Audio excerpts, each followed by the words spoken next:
WGN Sports on the U brings you Chicago Cubs baseball. We're at beautiful PNC Park in Pittsburgh as the Cubs and the Pirates open up a 4-game series. Hi again, everyone. Along with Jim DeShays, I'm Len Casper. The Cubs start a 10-game trip after a 5-1 homestand. Yeah, need to get things turned around here on the road. Very good at home. Now above 500 at Wrigley Field at 15-14. With the worst road record in all of baseball, just 10-21. Culpability on the part of both the hitters and the pitchers. The ERA better than a run higher. You see the batting average, runs per game down. So need to get things turned around. They've not had a lot of success here at this ballpark. 3-7 last year. They dropped 2 out of 3 here to start the season. Yeah, we haven't seen the Pirates in a while. The Pirates beat the Cubs 4 out of 6 early in the year, but they're 4 games under 500. As we check in on the pitching matchup tonight, third time Edwin Jackson and Charlie Morton have matched up. And let's check the latest trends on Edwin Jackson. Last 2 starts, Wednesday against the Mets, he worked 5 innings, allowed 4 runs, 1 earned. He picked up a win in that game. He was a loser in his previous start in San Francisco, but really good in that start. Struck out 9 and 5 in the third. And for Morton, he tries to get a lot of ground balls, and the Cubs are stacked with lefties in their lineup tonight. Yeah, extreme sinker ball pitcher is Charlie Morton. He's had some control issues this year, not quite as sharp as he was last year. But he can be awfully tough when he has that 2-seamer down around the knees. Garrett Cole, who was supposed to start tonight, has gone to the DL for the Pirates with shoulder fatigue. Cubs will try to keep it going. They had their 5-game winning streak snapped yesterday. They'll try to start another streak tonight. Cubs and Bucks are next.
Chicago Cubs baseball brought to you by Budweiser.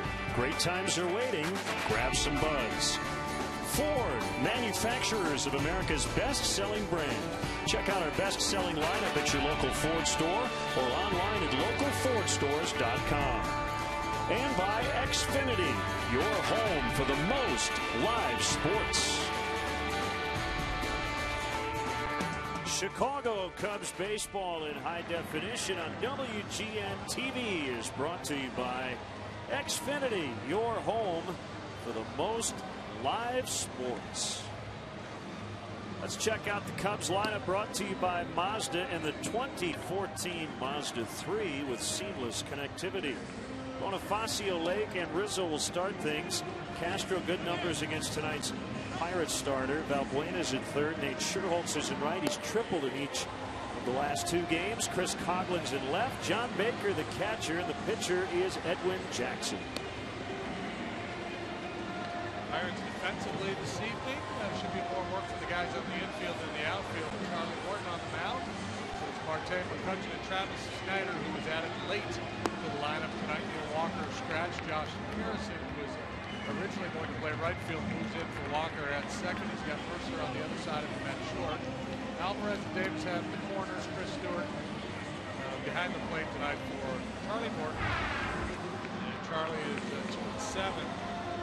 It's quite a pretty solid ERA of 3.31, making his 13th start. He works with extra rest. Extreme ground ball pitcher, as we mentioned, throws a lot of sinkers, has a good curveball and a changeup. Not really a strikeout guy. He's below major league average in that department. His walks are up for him a little bit over last year. But again, aside from the 1-loss record, the numbers for Morton pretty solid. 2-4, 468 lifetime against the Cubs in 11 starts. It's your umpires. Product of Loyola Academy in Wilmette, Illinois. Dan Bellino behind the plate. Woodring, Barry, Kellogg on the bases. And Morton is ready to work, and we are underway inside ball 1. He will try to live with that sinker down and away to left-handed hitters, but he does, realize that he has to do his work inside to open that up. A fly ball out in the left, and it's Starling Marte to make the catch.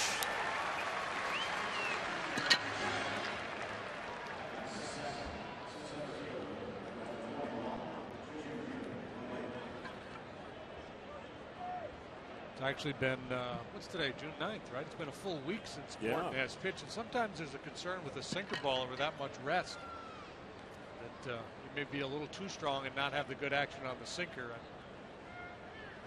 I don't know that I necessarily buy it, but a lot of people talk about it. Lake swings at the first one and bounces to Pedro Alvarez. Not a good throw, but dug out at the other end by Ike Davis. So 2 quick outs. 69 degrees as we get started. It has been very overcast all afternoon and into the evening here. It seems like we've been on the verge of rain all day. But so far, so good. Yeah, I don't think the forecast is bad at all.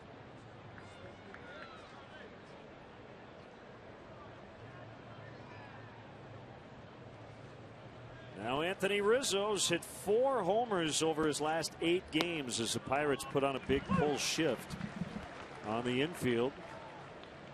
And a strike called. You mentioned Neil Walker out of the lineup. Harrison going from right to second. Pirates just announced abdominal pain. That's why the switch hitting Walker is not in their lineup. 0-2, just off the outside corner.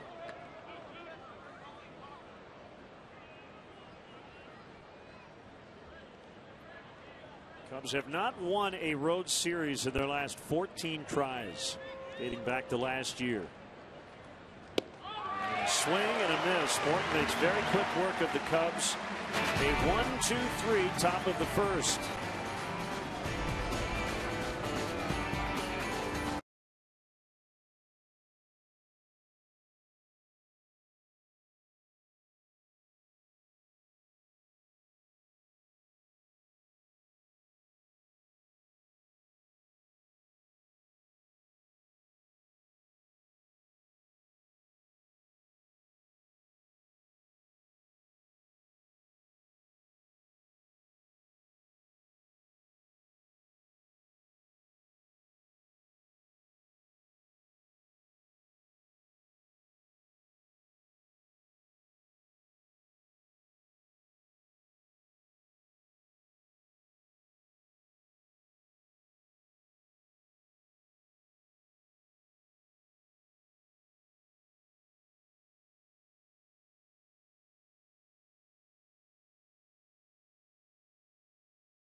8 games out in the division right now in 4th place. Former Cub farmhand Josh Harrison putting together a career year. He's been atop their lineup for a while now.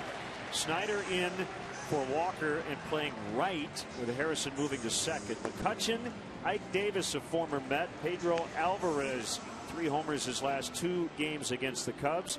Marte has been scuffling. Mercer, the shortstop, and the battery, Stewart and Morton. Charged with covering this big outfield here at PNC Park for the Cubs tonight, Chris Coughlin, Junior Lake, and Nate Shearholt. Infield of Valbuena Castro. Beautiful face. And then Anthony Rizzo on the right side. John Baker behind the plate for Edwin Jackson. 4 up, 5 down, a 4.59 ERA through 12 starts. He is 6-2 in his career against the Pirates with a 3.63 ERA. 2 no decisions this year. You look at his whip. League average is 1.29, 1.3 in that range. And OPS above league average as well. I mean, higher than as in he'd like to whittle away at that. 3rd time Jackson and Morton have matched up. Each guy getting a no decision in the first 2 battles.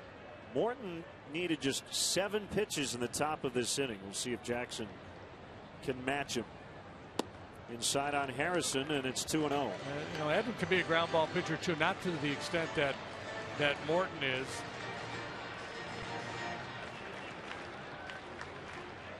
A little bit less so this year than last for Edwin. Missed again, 3-0. Harrison has hit first in the Pirates lineup every day since May 18th, putting together a terrific year. He just snapped a 10-game hitting streak.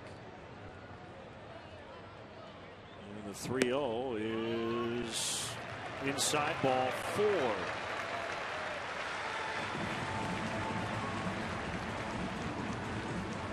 Now Harrison doesn't walk a lot. He's got a good on-base percentage because he's hitting for a high average. This one, it's high. Yeah, high. Good enough according to our pitch tracks, but a pitch at the top of the zone you rarely get up there. The guys will give it to you. Most do not. Harrison has stolen 2 bases, but he's been caught 3 times. The Cubs have been woeful this year at shutting down the running game. Valbuena in and way off the line at 3rd against the left-handed hitting Travis Snyder. Double play depth up the middle, and 5 straight misses by Jackson to start the ball game.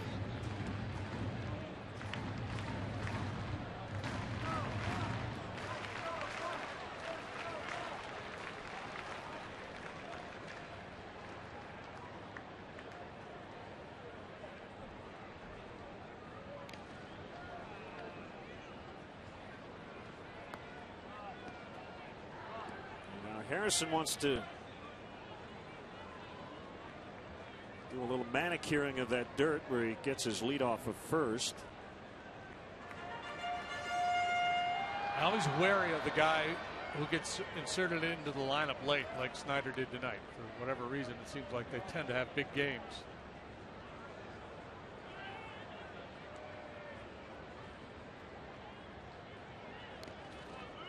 So as I mentioned, the Cubs have had a really tough time shutting down the running game.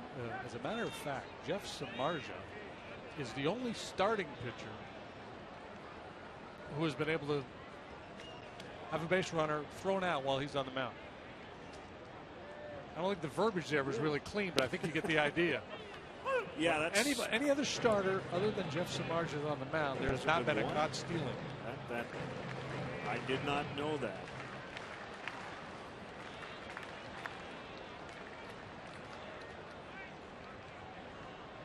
One and one. Harrison not running, and Snyder fouls to the upper deck. Pretty nice crowd on hand. Pirates won 94 games last year. And there was a ton of excitement here in Pittsburgh as a result. A lot of excitement and a lot of anticipation for this year. It hasn't worked out so well for them to this point. They've been up and down. 5-2 through their first 7, and then went 7-18. followed by a 16-10 run, and now they've dropped 3 of their last 4. They were had won 6 of 8 before losing the final 2 of this weekend series to Milwaukee. A tough 1-0 loss here yesterday to the Brewers.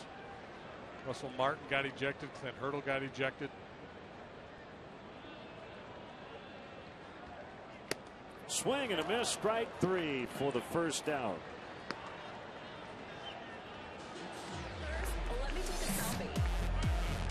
Everybody dance. Send us your Cubs selfies to hashtag WGN Cubs. You can email us. You can send us a note on Facebook. And we're on Twitter as well.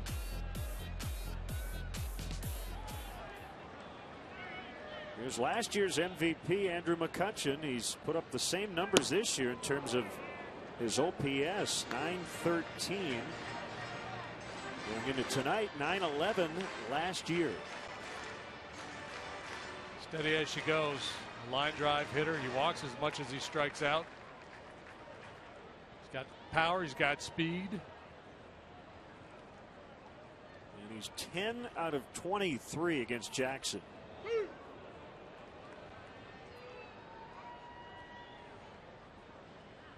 A lot of close games. The Pirates winning 4 of the first 6 in this season series. 5 of those games decided by 1 run. Way up in the air. And should be routine for Junior Lake. It is.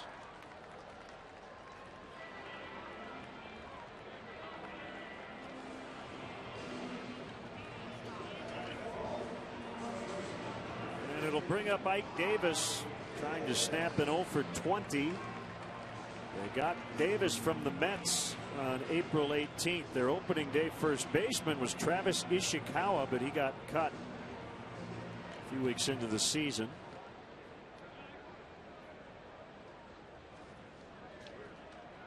Those are his numbers combined between the Mets and the Pirates.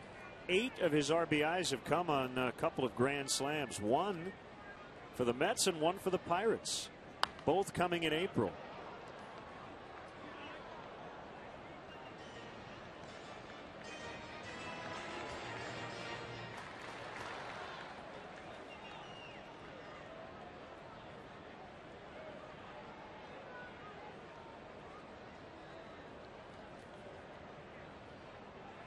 Harrison took a 4-pitch walk to start the inning. He's still at first with 2 gone.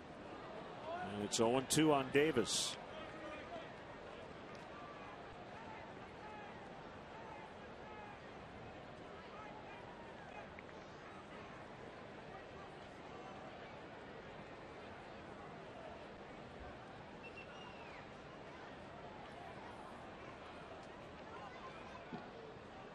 Kick the pitch, and it's outside on a slider.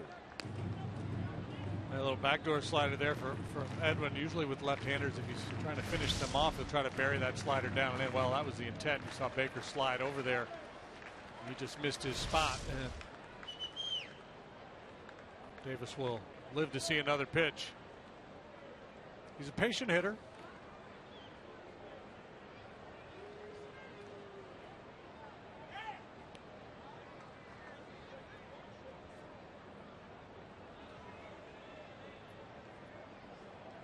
Really rough year last year with the Mets. Spent some time in the minors. Hit just .205. Without much slugging.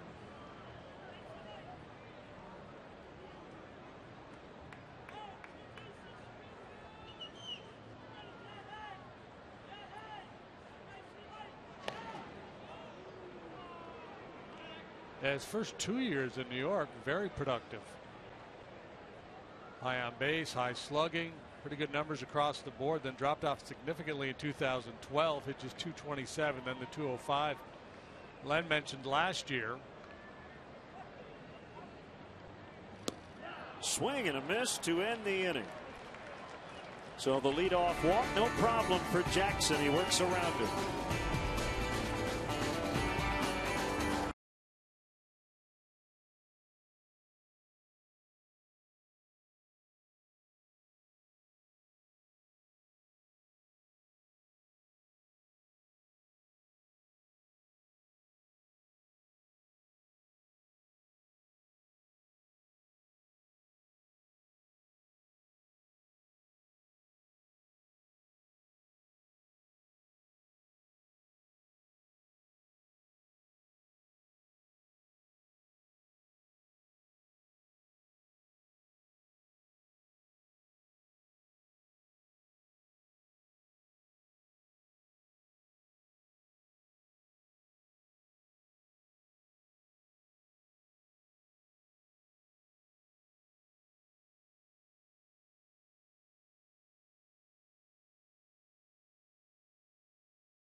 Already today.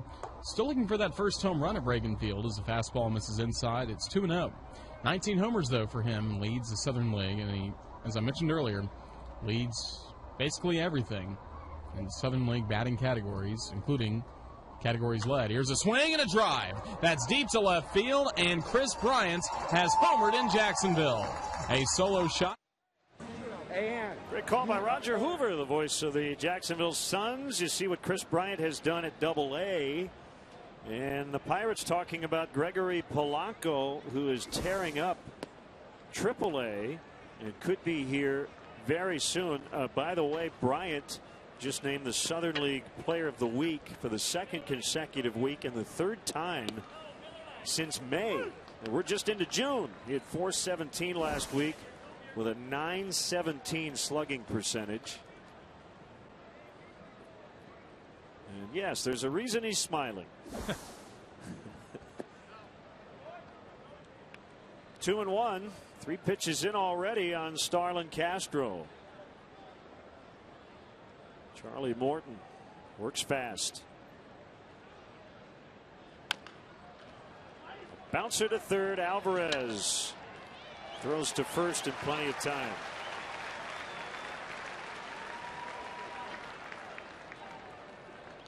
I think Charlie Morton is one of those right-handed pitchers you'd prefer to put more right-handed bats in the lineup against. That's not the case here tonight. It's not like Ricky Renteria has that many options. He could have played Olt. He could have played Ruggiano tonight. I think he's just trying to protect Olt a little bit and get him in there against left-handers. And he said as much before the game today. But, you know, with that sinker, I think sometimes right-handed hitters have a better chance. If he gets locked in, throwing that down and away sinker to the left-handed hitters, there's going to be a lot of weak contact. Right-handed hitters can kind of get out in front of that pitch, cut it off, and inflict some damage, and there are the numbers to support that. All 4 of the home runs he's allowed have come to right-handed hitters.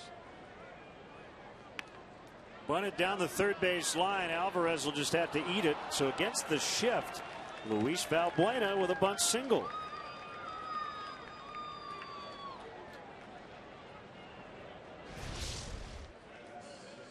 See, Alvarez is in, but over towards the shortstop position. So perfectly placed push bunt there by Valbuena. Alvarez probably lucky he didn't get that ball cleanly, because it looked like he was thinking about trying to do something heroic there, and it probably would not have worked out for him. So the first hit for either team, and now it's Nate Scherholtz. Morton 2-7, but a pretty good ERA, 3.31 coming in. If he were so inclined, would have the same option available. Alvarez way off the line. You got a guy in the mound that gives up a lot of ground balls anyway.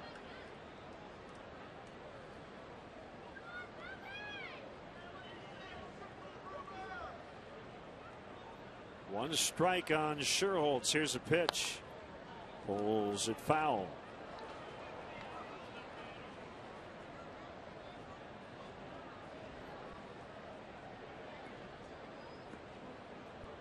See the breakdown. 55% of the time he gets you to hit it on the ground.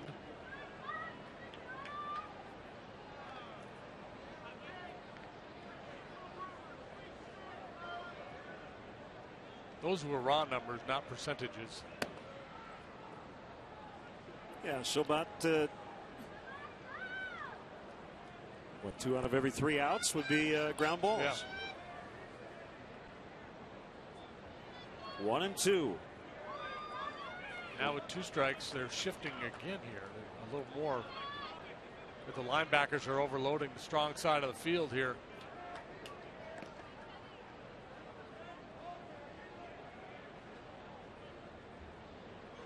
I feel like we've been under a dome, a glass dome, all day and evening, because it looks like it should be raining, and it hasn't. It's just one of those kind of dreary looking days, but it's actually been pretty pleasant as Sherholtz went around. That's a strikeout, and 2 away. There's no wind at all. As we mentioned about room temperatures, we got started, so very comfortable, but we just never saw the sun today. No, we saw. I saw a little more of it than I wanted to a little earlier with the fire alarm at the hotel this morning. Yeah, that was fun. At 8 o'clock this morning. Please evacuate the building. Some of us did. Here's Chris Coughlin. So with 2 outs, deciding to try to bunt his way on.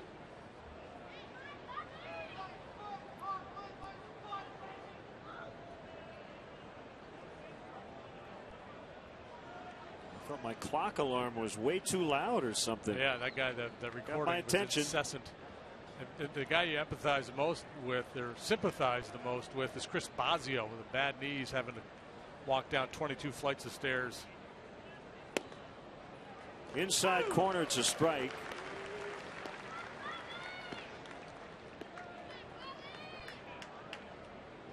And it's 0-2. There's Boz. Dealing with that bad wheel.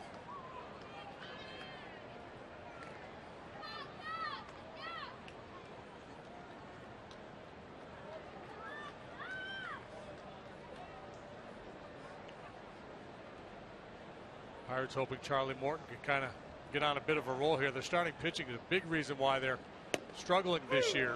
We'll talk about that next inning.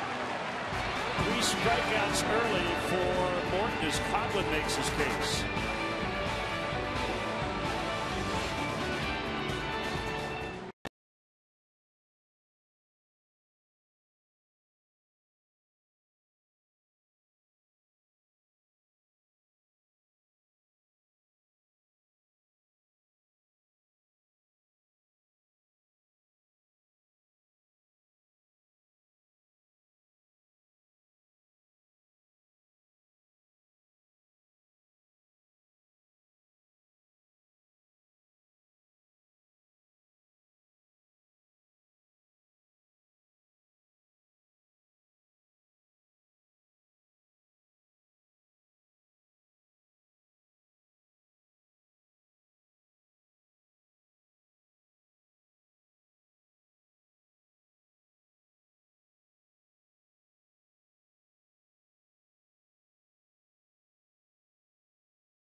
Here in Pittsburgh. Next homestand, the Cubs celebrate the 1950s. The website to check out, WrigleyField100.com. You'll get the lowdown on everything going on during that celebration. 10-game homestand. The Pirates, Reds, and Nationals are in town, including a rare split doubleheader on Saturday, June 28th. Tickets are still available.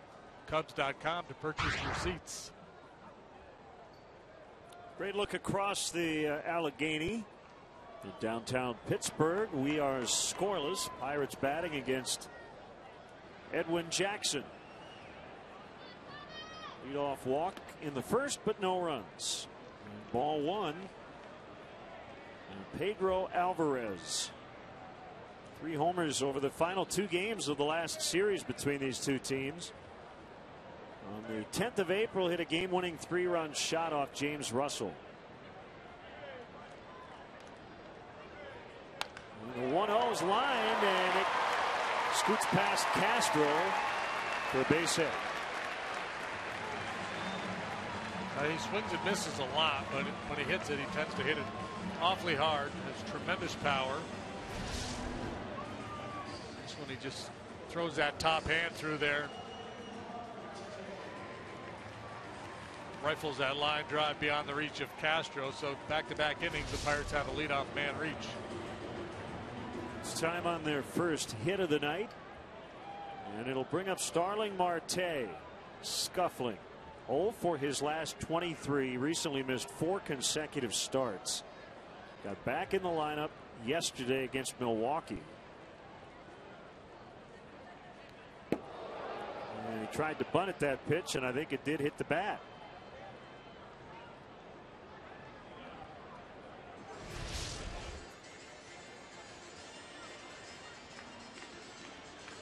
Two-seamer moving in on him, and as he tried to pull that bat back and get out of the way, he's just a little tardy.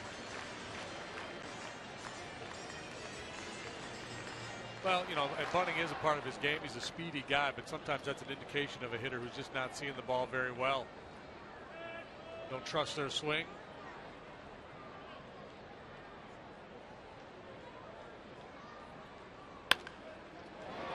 Fair to left. And it's going to roll all the way to the wall. Alvarez around third. He will score standing, and Marte snaps the 0 for 23 with an RBI double. Too bad he didn't get the bunt down. I was going to say he's pretty glad that he didn't get the bunt down. Maybe he's going to trust his swing a little bit more after this one. Again, a big outfield here. A lot of real estate to cover, so you see a lot of plays like this where extra bases are gained. You got to give something up to take something away. If you pinch the alleys a little bit, it's going to take you a long time to track down a ball in the corner. And this one is right down the third base line into that corner. Marte content to slam on the brakes at second with an RBI double. And still nobody out. It's the shortstop, Jordy Mercer. He had 167 in March and April, 225 in May, hitting .400 to start June.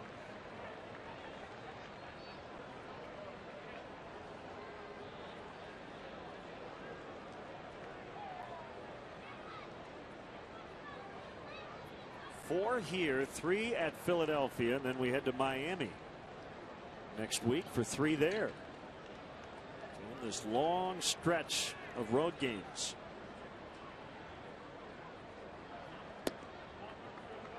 Low and away, ball 1.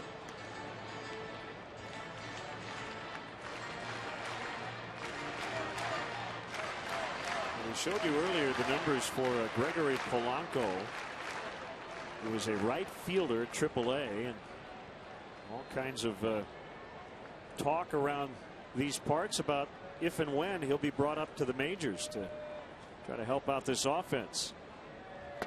Swing and a miss.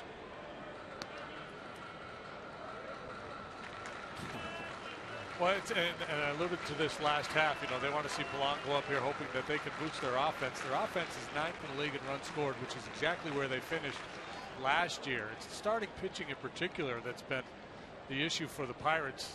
ERA. How do you know he's not going to start? He could pitch. He could. I would imagine a lot of the fans here think that he could probably do that. Swing and a miss, 1-2. Well, the loss of Garrett Cole, and the Pirates hope it's only for a couple of weeks. But if it's beyond that, well, they had a lot of hope. You know, they came into the season with expectations, and reasonable ones, that, you know, we're going to have Cole for a full year. We'll get Wandy Rodriguez back healthy, and hopefully he's on top of his game. If Liriano could approximate what he did last year, and so on, and most of those things have not panned out for the Pirates. You know, they haven't really been able to replace A.J. Burnett's innings. There's Cole. So yeah, their ERA is the starters is a full run worse than last year. They're 13th in the league in that department. Lined, caught by Bonifacio, throw to second, not in time to get Marte. And another ball struck well. One away.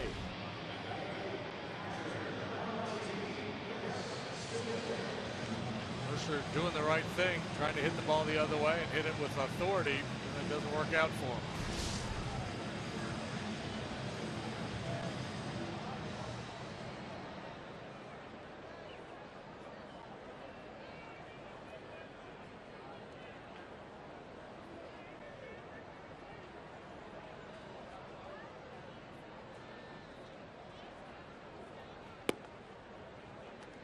Strike one on Chris Stewart.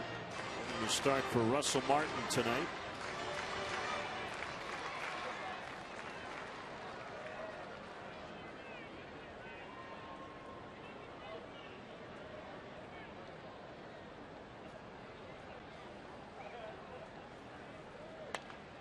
Cued, that's going to end up fair. Somebody's got to pick it up. It'll be Jackson unassisted, as that ball kind of died in the grass.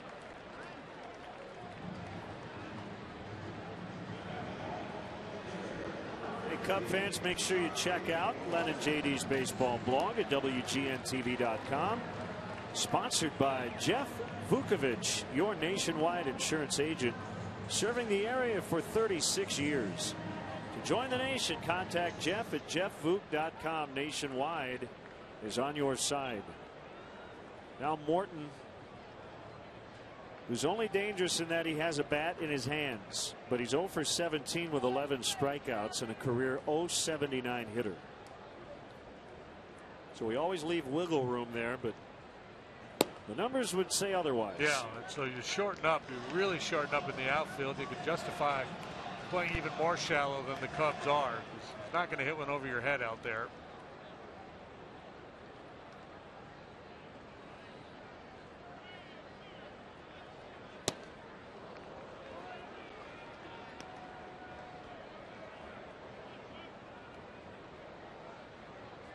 Oh, and 2.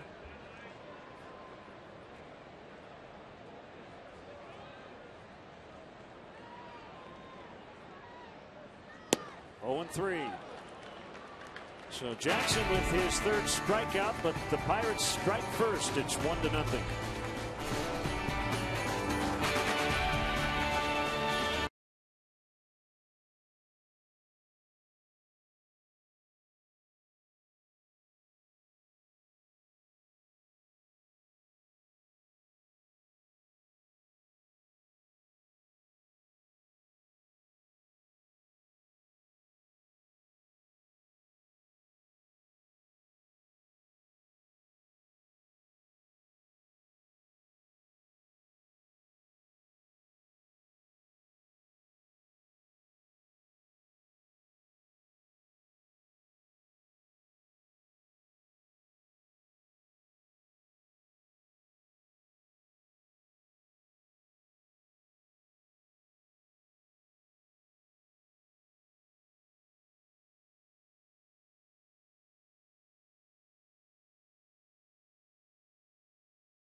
Time now for himself a out. Sometimes that happens with veteran brought to you by Xfinity. But Roberts hits one inside first and down the right field line. The ball boy touches the ball, and he should not have. Oblivious to the fact that it was fair. Uh-oh. Played hard and sometimes borderline dirty. Foul ball. And the ball boy wants no part of that. Didn't even move. He wanted to make sure. Now you're just not doing your job, kid. Little gun shy. Xfinity, your home for the most live sports. I love that he just handed it to the kid. Yeah, well, at that point, right? What are you going to do? Damage is done. And then the second one's like, well, I'm not going to make the same mistake twice. Harrison will field this ground ball and throw out John Baker. Third inning, 1-0 Pirates. And Edwin Jackson coming up.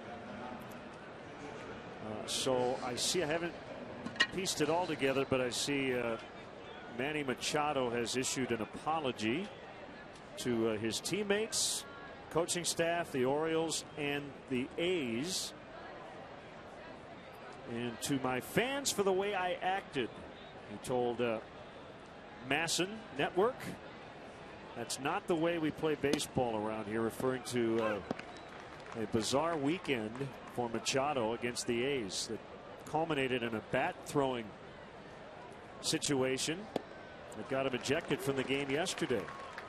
Yeah, that is a kind of a wacky weekend for Machado, a young guy with all kinds of ability who's struggling and having a hard time coping with it. Yeah, and he was, man, he was really out of line all weekend. Good to see him finally apologize. I'm sure Buck Showalter sat him down and said, here's the deal, kid.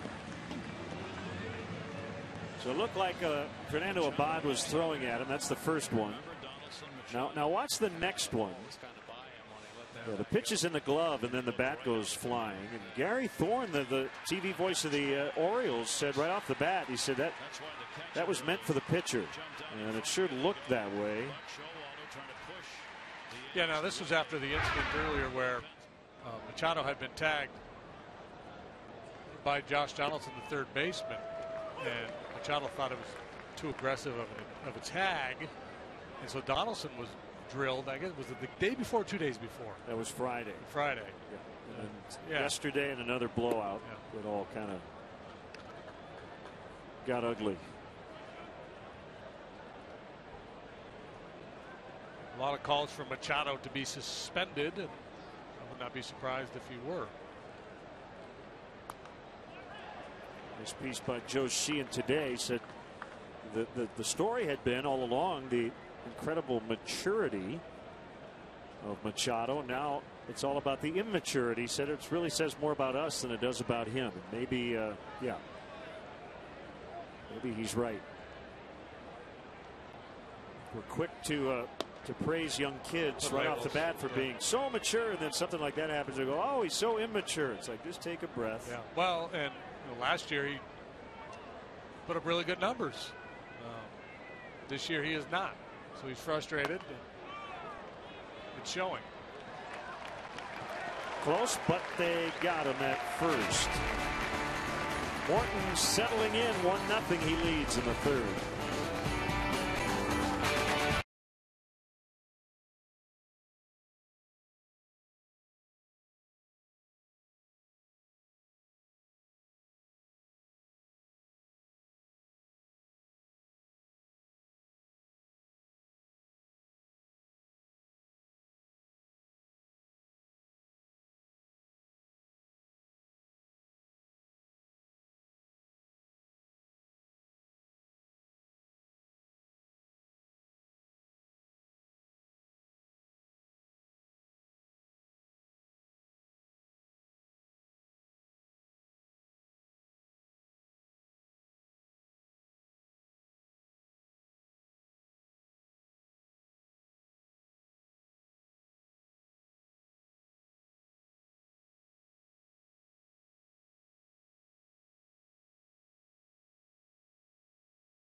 With Rick Renteria, log on to WGNTV.com right now. Click on the WGN Sports Game Zone banner to connect to all the up-to-the-minute stats and information while you're watching from home. Game Zone is sponsored by The Great Escape, pools, patio sets, play sets, hot tubs, and more.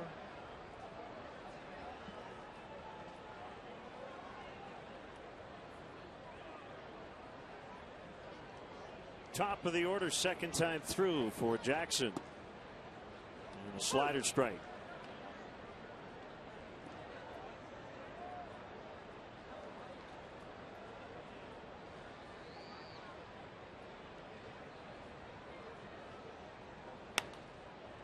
No, that's the other thing the Pirates have to consider when contemplating calling up Polanco. I mean, once you bring him up, he's going to play every day, right? I mean, you wouldn't sit him. And this guy's performing quite well right now, Josh Harrison. I suspect they're going to want Marte to resume his everyday duties. But you can understand the Pirate fans and how bullish they are on the future of their outfield here. Buena guns him down. One away here in the Pirate third. It's interesting talking about all the Cubs prospects. We just went through the draft, talking about the cupboard being pretty bare. Josh Harrison was in the Cubs organization. Josh Donaldson at one time was a catcher with the Cubs. We know about Chris Archer. So sometimes you just have to wait a little bit to ultimately determine whether a prospect's going to make it. That will bounce on the track and into the seats for a double for Travis Snyder. We were all over that early. Found out probably, what, a half hour before the game he was going to play tonight. He's 1 for 2 with a double. A good swing here as he drives his fastball the other way. Pretty good pop the other way, too.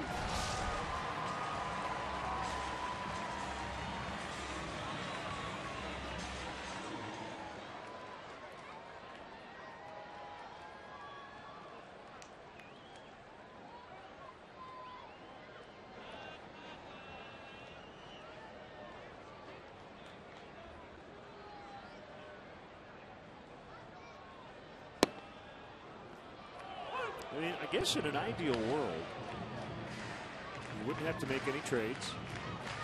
You wouldn't have to sign any free agents. When you think about adding, just by the draft, 40 players every year, and then your international signings. You've got how many levels of minor leagues? Swing and a miss, 0-2. I think that's kind of the ultimate goal for every organization. It's never ultimately realistic. But this is the one sport, JD, where you just hoard talent. Hundreds of players in your organization to try to supplement a 25-man roster. Right, because unlike football and basketball where kids come out of college and they're more, you kind of know what you're dealing with and they're closer to, ready to play at the highest level. It's not the case for the most part with kids coming out of high school and college. Baseball is a little bit different. It's more of a skill sport, and players need a little more finishing time, and it's also it's difficult sometimes to predict. You could draft a bunch of kids that throw 93 miles an hour, but you're never sure which ones are going to develop secondary pitches and the ability to make pitches and be mentally tough enough to pitch at this level. Hit well deep to right, and it will go. That's an opposite field two-run homer for Andrew McCutchen. His 8th of the year, and it's 3-0.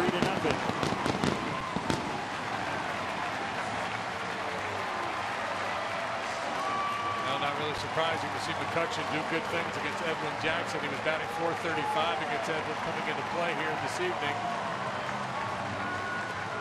11 out of 25 against Jackson. That's his 8th home run. Snyder goes the other way for the double. McCutchen uses the same approach to go deep. Now, JD, you and I have both been coming here since 2001 when this ballpark opened. I could probably, if I looked it up, what I've actually witnessed, maybe on one hand I could count the amount of right-handed hitters who've hit the ball where he just hit it. I just don't see it. Yeah, you don't see. You don't see right-handed hitters hit one over that Clemente wall, even though it's just 320 down the line. That ball thumped, and Lake will make the catch. Ike Davis got a hold of it. Ike Davis probably wondering, why is Junior Lake playing so deep? He hit his farther than McCutchen did. I'm sure he was thinking he had a double when this ball left his bat. Junior was very deep. I mean, Davis has power, so he probably played a step or two deeper than he would most guys. But Junior was really deep to begin with. Maybe just about trying to cut off the alleys here in this big outfield. Yeah, I don't, it's to drive the ball the other way with that height and get it out of the ballpark. I mean, I can't remember anybody doing it. I'm sure it's happened a few times. But McCutchen with a 2-run blast over the 21-foot barrier in honor of the late Hall of Famer.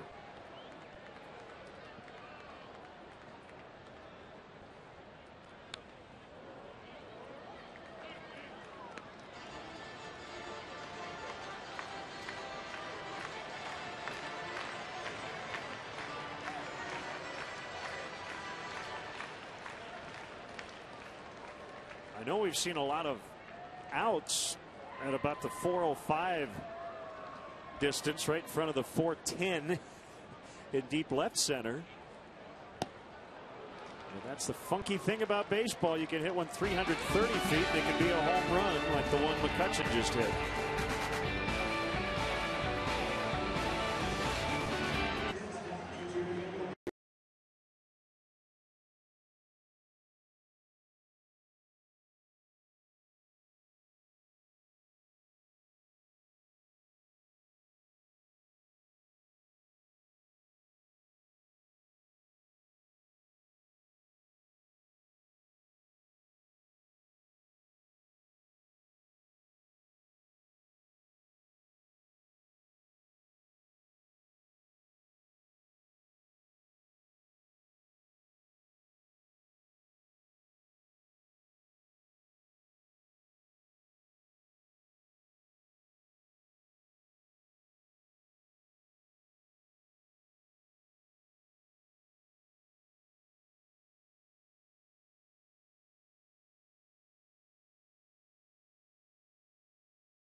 Ordonez back, looks up. You can put it on the board. The Cubs take the first of this 3-game set. They win it 6-5. That's our Southwest Airlines Wrigley 100 moment. June 5th, 1998. Brant Brown beats the White Sox. The Cubs beat them at Wrigley Field for the first time. Brought to you by Southwest Airlines. Find our fares online only at southwest.com. Walk with the you can put it on the board, but he wasn't very excited. Junior Lake batting. Cubs trailing 3-0.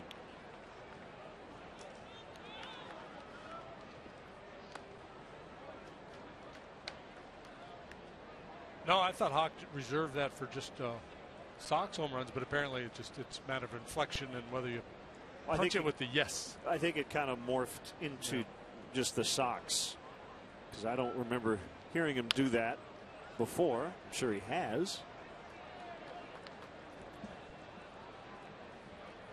game of adjustments. That's right.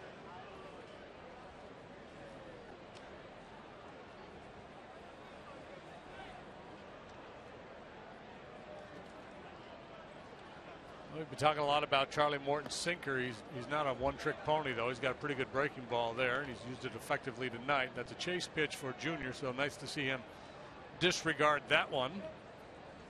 Most guys with a sinker like Morton's throw a slider. His breaking pitch is an upper 70s curveball. There it is.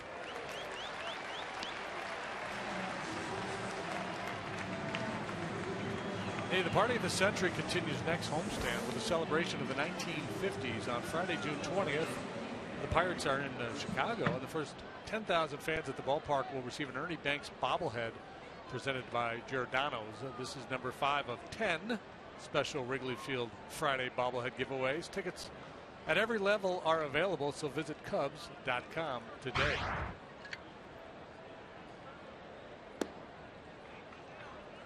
They're available, every bobblehead. They had a little Christopher Walken going there, I think. Yeah, I hear it now. Wasn't intentional. It just happens.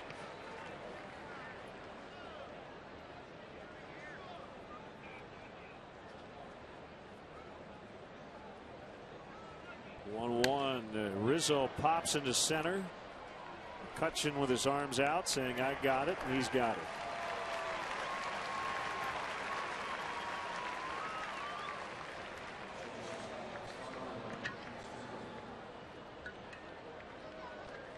So on our way to the airport yesterday, I threw in a CD of an old radio call from the late 1970s. Our good friend Gary Pressey loaned it to me. It's a Rangers-Tigers radio broadcast, and you noted early on as Ernie Harwell and Paul Carey were calling the action and how little time there was between pitches. Yeah, it was amazing. And I was just thinking Charlie Morton would fit into 1978. Not a lot of guys today would. But the at-bats went fast. Fergie Jenkins pitched in that game in relief. He came into the game in the 7th. The Tigers loaded the bases with nobody out in the 10th, and he was still pitching. Yeah, which would never happen today. Right. And with all the matchups and the specialty roles now in the modern bullpen.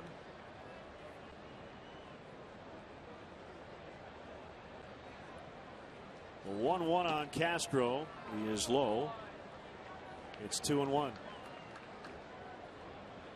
The other thing is, I think every name, every pitcher, every position player, we knew them all. Toby Harrah and Richie Zisk. It was fun. Steve Kemp, Mike Hargrove. Yeah. He wasn't the human rain delay at that point, I don't think. And now I would like to see what that really meant, because at the time it felt like his at-bats took forever, but today maybe not so much. Yeah, maybe he was just average for today's game. Let's go back and review some video. Valbuena on deck. Morton hasn't walked anybody, and that will remain intact, and Castro's aboard. That bouncer took a left turn. Must have hit a divot or something, and a very interesting infield hit for Castro. That was a thing of beauty. Yeah, I think, you know, hit it off the end of the bat, just beat it into the ground. It may have had some side spin, and the hit just kind of kicked.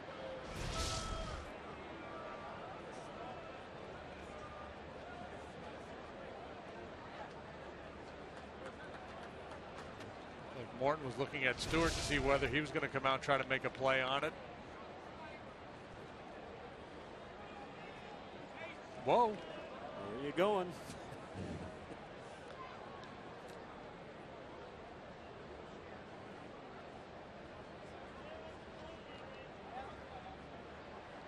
Morton was born in Flemington, New Jersey.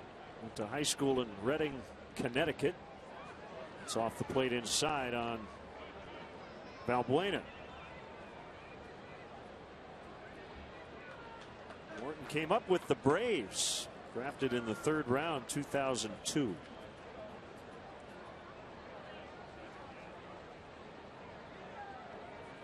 Acquired in 09. Ground ball, diving stop. Ike Davis to end the inning. It's 3-0 Pirates in the fourth.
Bone and Joint Institute.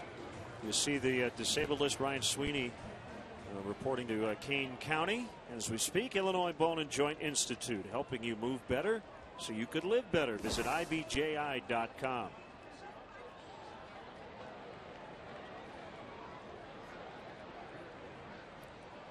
Here's Starling Marte. Bouncing foul. Snapped an 0 for 23 with an RBI double for the Pirates' first run in the second. Not the at-bats that McCutchen has off Edwin Jackson, but Marte also has been good against Edwin. He's now 7 out of 15.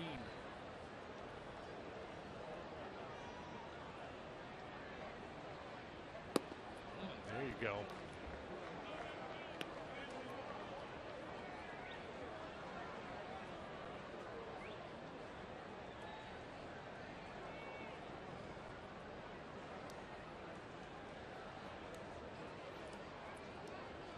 Jackson's 0-2. Oops.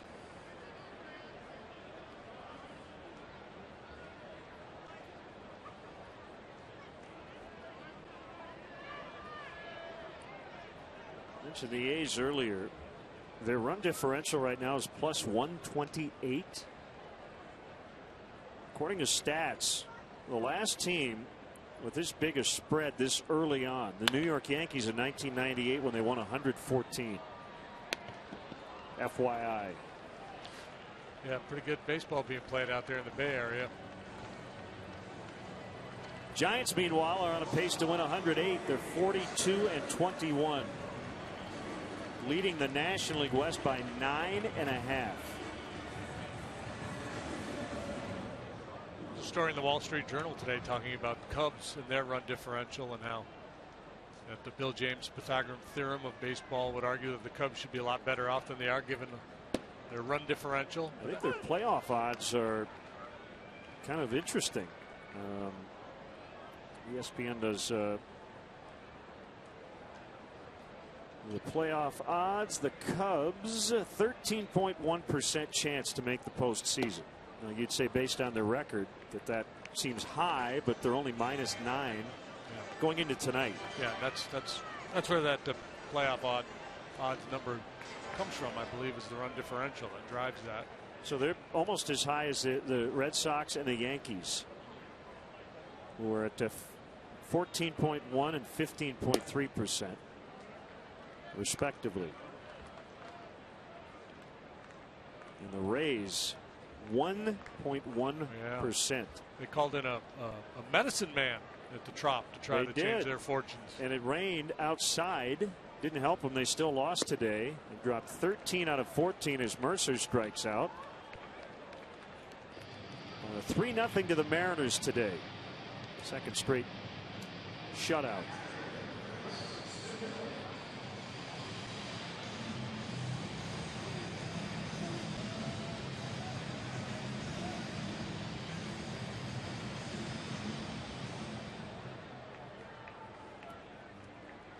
Two-run double for Robinson Cano.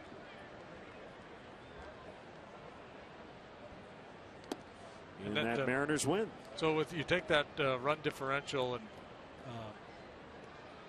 you can extrapolate and get an expected one-loss record, the Cubs should be 29 and 31 as opposed to 25 and 35. It's kind of the theme last year too, I recall. Early on, anyway. Yep. 2-0 on the catcher, Stewart, with Morton on deck.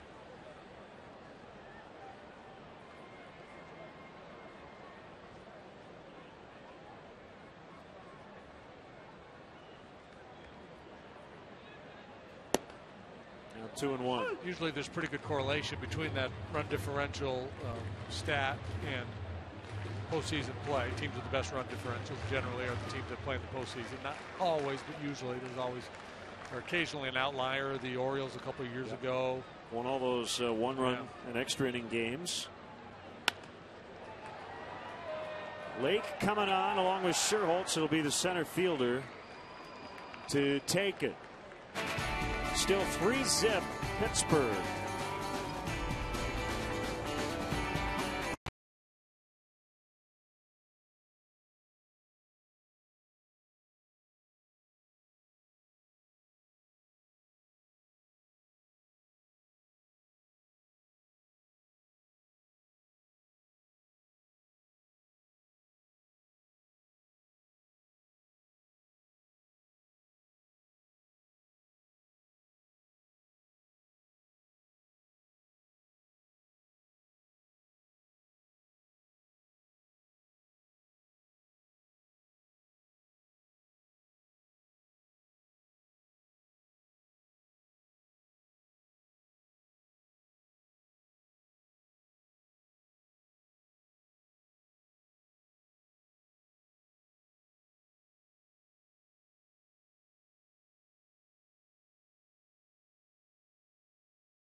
$200 guests for corporate gatherings, family reunions, and bachelor or bachelorette parties. Individual and group tickets are available for all games. For more details, go to WrigleyvilleRooftops.com or call 773-248-ROOF. Very nice chapeau. Hey, look at that. That is really something. That would be would that be a tam o' shanter? That kind of a hat? Considering I have no idea what you just said, I'm going to agree. Tam o' shanter. The Scottish, tam. Sounds good to me. TAMO apostrophe shanter. Okay, got it. See Otis wearing one from time to time. Oh my. Against the shift, Nate Scherholtz going for two. The throw to second. Not in time. A hustle double. And Marte with his speed made it closer than I thought it was going to be. And boy, speed a premium in any outfield, but especially here in Pittsburgh. Maybe before the pitch, the Pirates had moved into this shift deployment. I don't really know if that's exactly what Nate was trying to do, but probably thinking, let's go a little inside out here, trying to make something happen. Third hit of the game for the Cubs, the first one to leave the infield. A bunt single and then a swinging bunt by Castro. Most of the Tam O'Shanters I see have a little ball on the top. Do they? Yeah.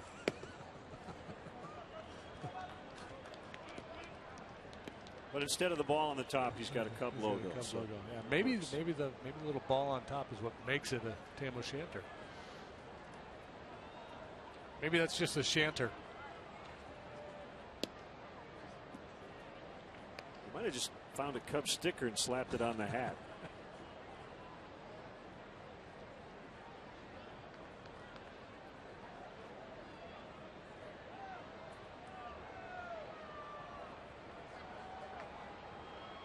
Two balls, no strikes to Coghlan. Here it is. Inside corner. See, a lot of times you get that leadoff double and you're thinking get him over, get him in. Well, that's not really the thinking here for Chris Coghlan. Now it's you just want to get him in. You don't want to sacrifice yourself in any way to advance this base runner. You're down 3, you need runs. 2-2. Morton's back in it. Coghlan had somewhat of an animated discussion with Dan Bellino after he was called out on strikes to end the second. Chris did most of the talking.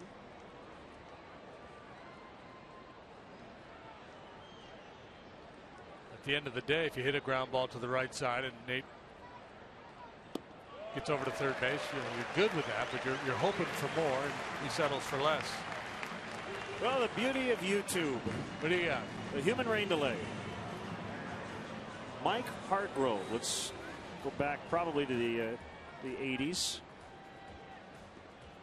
If you're old enough to remember, you remember. Yeah, tighten them up.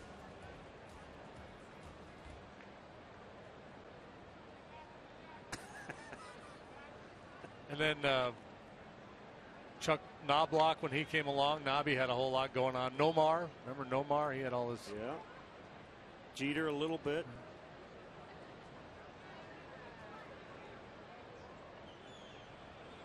Baker bounces. Who's going to get it? The shortstop Mercer spins, throws. He got him. What a play. What a play by Jordy Mercer. Baker took a tumble as he got past first. He's all right. Runner at third now, 2 outs, and the pitcher coming up. Yeah, look for a moment there that there might be a collision between Mercer and Harrison. They avoid the collision, and Mercer makes a heck of a play, saving for the time being a run.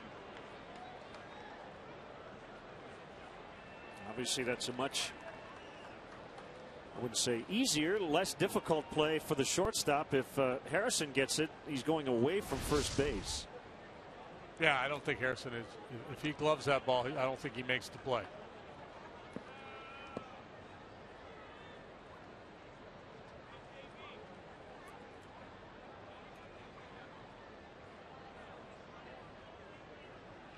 Jackson bounces right to Alvarez. And the Cubs waste the leadoff double by Scherholtz. Still trail 3-0 here in the 5th.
Bottom of the fifth, it's 3-0 Pirates. Visit the Cubs Authentics auction page every Sunday night for your chance to own one-of-a-kind game-used Cubs items. This week's auction will feature the 1942 Cubs throwback uniform worn yesterday. Go to Cubs.com/authentics to bid on these jerseys and other unique game-used items.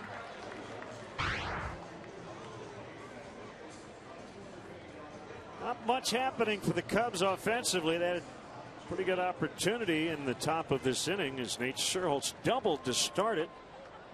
But then Morton got Coghlan, Baker, and Jackson. Morton's been staked to a 3-0 lead. He has. Strike.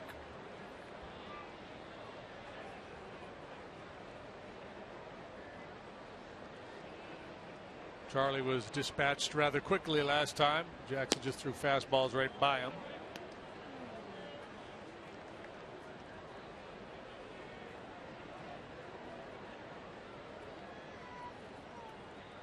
Jackson into his motion.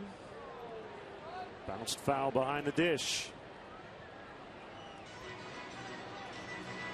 7 games between these two clubs over the next 2 weeks. 4 here, 3 at Wrigley.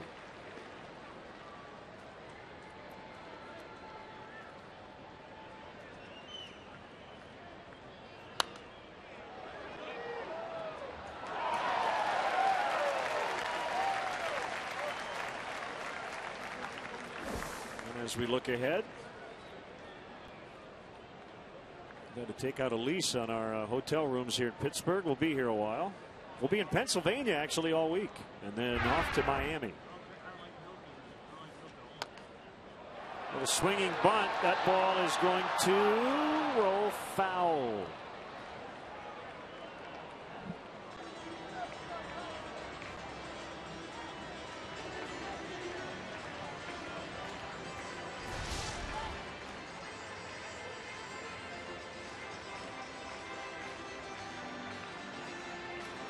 No real decision to be made there by John Baker. Once he came out of his crouch, that ball far enough away from him where he knew he couldn't make a play, so just had to wait it out.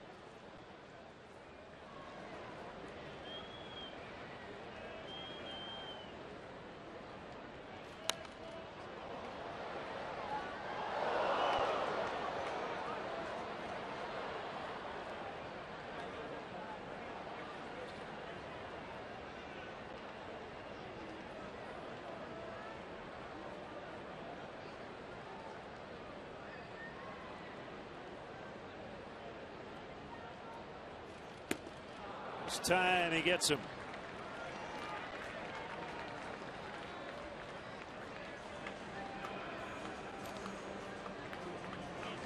Strikeout number 6 for Edwin. And it'll be Harrison. More news involving the Tampa Bay Rays. Grant Balfour no longer their closer. Joe Madden says he'll go by committee. Balfour with a 6.5 ERA.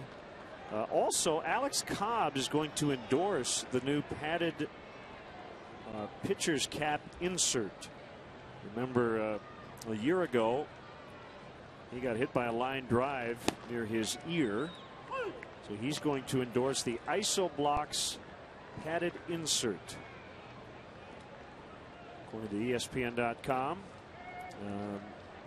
Quote, I want to be part of the evolution toward introducing this successfully at the big league level. And he wants it to start at the youth level, which makes sense. If kids wear them right off the bat, then by the time they're in the big leagues, they'll be used to them. I guess as part of the story I read, one thing they don't have yet, MLB has not approved of, is something that protects the pitcher below the cap line, because a lot of the injuries are suffered when guys are hit in the forehead or below where, you know, the bill of the cap would be, or on the ear.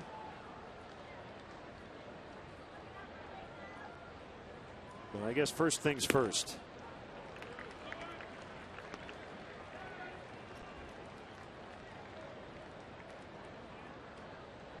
Eric Hosmer hit that liner and it was estimated at 102 miles an hour.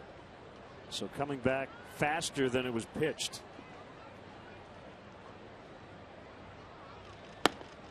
Swing and a miss, strike 3.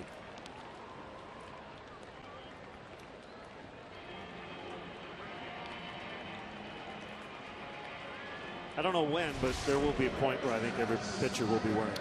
Well, maybe it's just the way things go now. Maybe they'll, well, because of the technology, right? They can make, they have materials that can make things lighter and stronger, and maybe even morph into a deal where pitchers aren't even wearing traditional baseball caps; they're just wearing some kind of protective skull cap, right? Like a mold of some kind. Yeah, the team logo on the forehead. Well, I think if you really fit it to a guy's head, make it as tight as you possibly can, it's probably going to be the best way to make it work. Yeah, make it tight and light.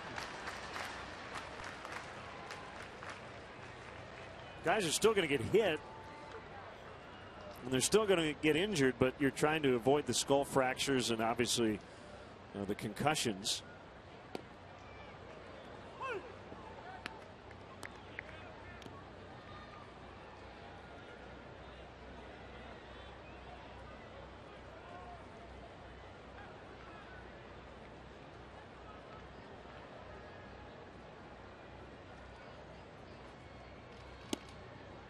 Inside. And people might say, well, you guys are crazy. They're not going to do that. They've been playing the game for 150 years. Well, and right. There was a time when batters didn't wear helmets. There was a time when catchers didn't wear masks. There was a time when catchers didn't wear a catcher's mitt. Right, but we know more now.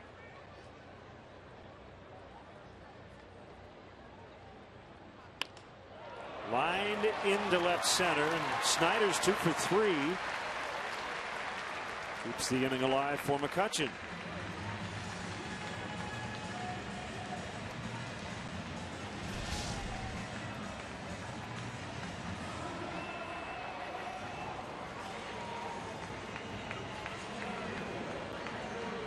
Fell to the left last time, and now just fights off that high fastball.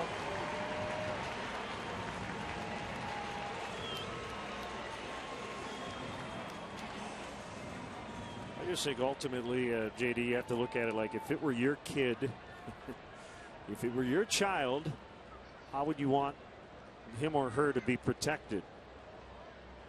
You break bones in your arms and legs and other areas. They heal, you move on. And even if they don't, you still have your mental capacities, but there have just been so many brain studies that you just don't want to mess around with the head. And you know, if you don't have to. Yeah, and the older you get, the harder the kids hit the ball. The way the ball comes off the bat. They've done a nice job. They've taken some of the sting out of the bats at the lower levels.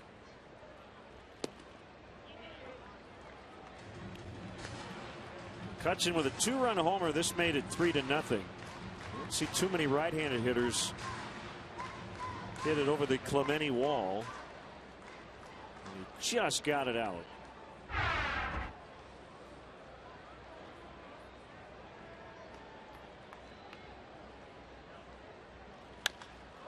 Is he trying again? Sherholt's back. Off the wall this time, the out-of-town board. Snyder's going to score. And McCutchen loving the opposite field tonight. 2 hits, 3 RBIs. The next time these two face off, Edwin Jackson's going to have to do something to change the dynamic, because right now McCutchen owns him. Slugging average up over 700 against Edwin Jackson. And it continues to punish him here. He thought he had it. Kind of took a look, thought maybe he had his second home run. Does not do that, but it's an RBI double.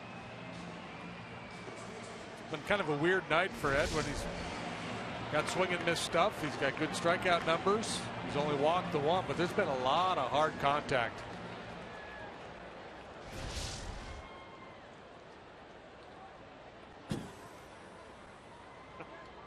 There, he got it. Good slide, man. Davis wanted to give him a fist bump. Call him Snyder the Slider. 4-0 Pittsburgh. Here's Davis All this happening with 2 outs. Swing and a miss.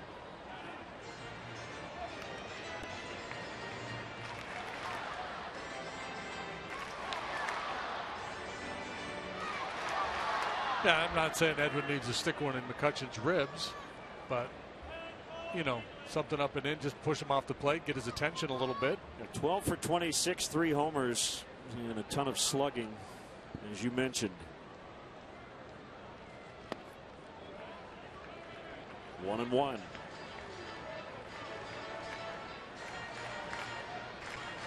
Mitch Moreland's going to get a second opinion before having ankle reconstruction.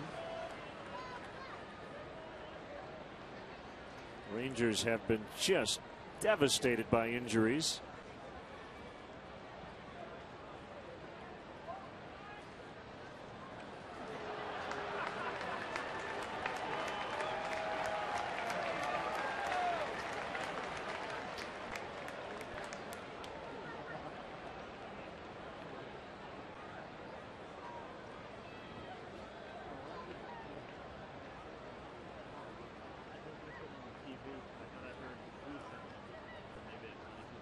And the 1-1 is low.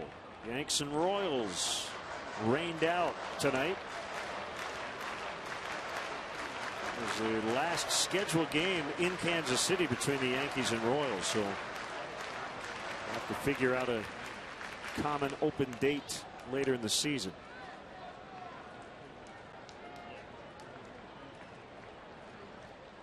Kendrys Morales in the lineup for the Twins tonight in Toronto. Recently signed. Pretty good looking pitch there. I'm with you, Edwin. Might be doing a double take too. Morales is the DH. He's 0 for 2 against R.A. Dickey. Dozier and Santana have homered for Minnesota. Encarnacion with his 20th for the Jays, who lead 3-2 in the 5th. Ball 4. That's not a bad walk. Once he didn't get the call on the previous slider, he didn't want to throw Davis a cookie there with a base open, already down 4. Not that Alvarez is easy, but Davis dangerous as well. And feels more comfortable with a fresh start as opposed to challenging with the 3-1 heater.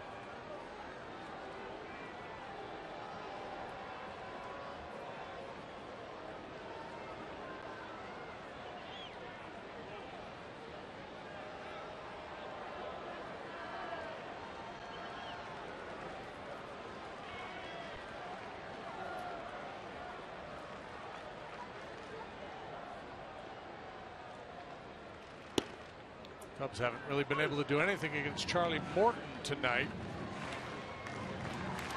So this may or may not be an important at-bat. It's 4-0 now if Morton continues the way he is. And the Pirate bullpen is awfully good. And they may have enough already, but maybe not. So this could prove to be a very important confrontation.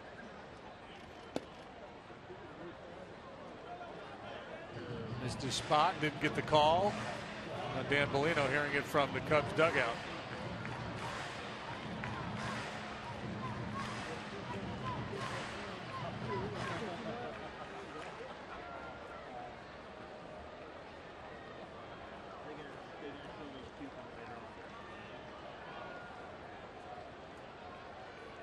Jackson ready to the plate.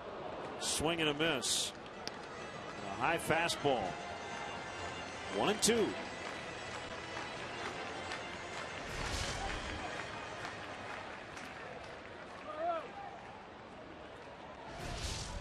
Alvarez got a little greedy.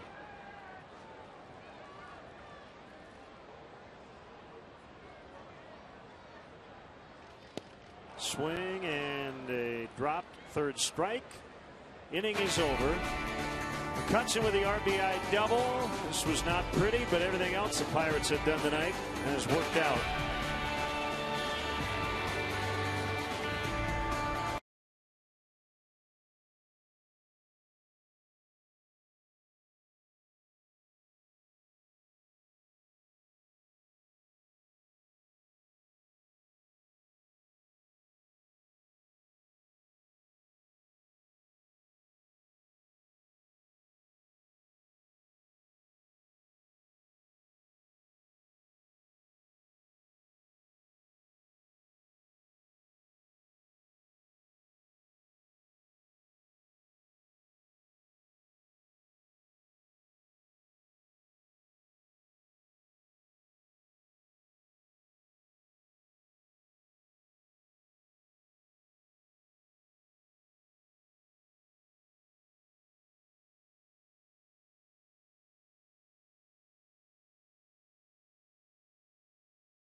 fan cam.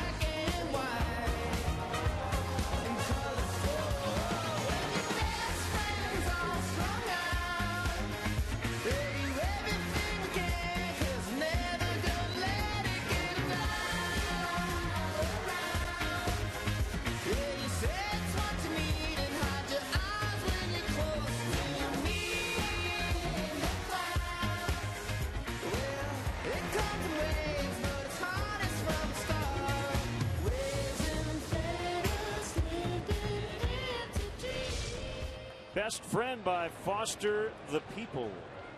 I believe it was the lead singer. The guy's last name I think is Foster. It was Foster and the People. Then he just dropped the and. So I know you were wondering. Familiar with Foster the People. Yeah, they're good.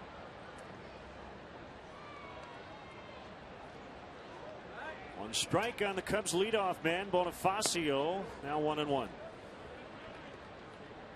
So the first series of the season, Emilio went 11 for 16 against the Pirates. 2 doubles, a walk, 3 runs. He left here with a .706 on base percentage. I thought he was the best baseball player I'd ever seen.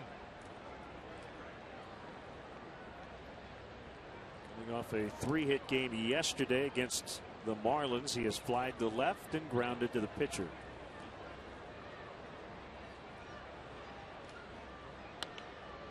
Rolls one to Harrison. This has been Charlie Morton at his best. Yeah, and he's throwing more curveballs than I anticipated. I think he's done a nice job adjusting to his stuff here tonight.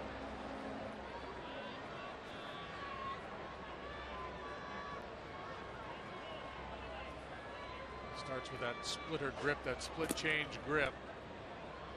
So a few of those. Ray Searage, Pirates pitching coach.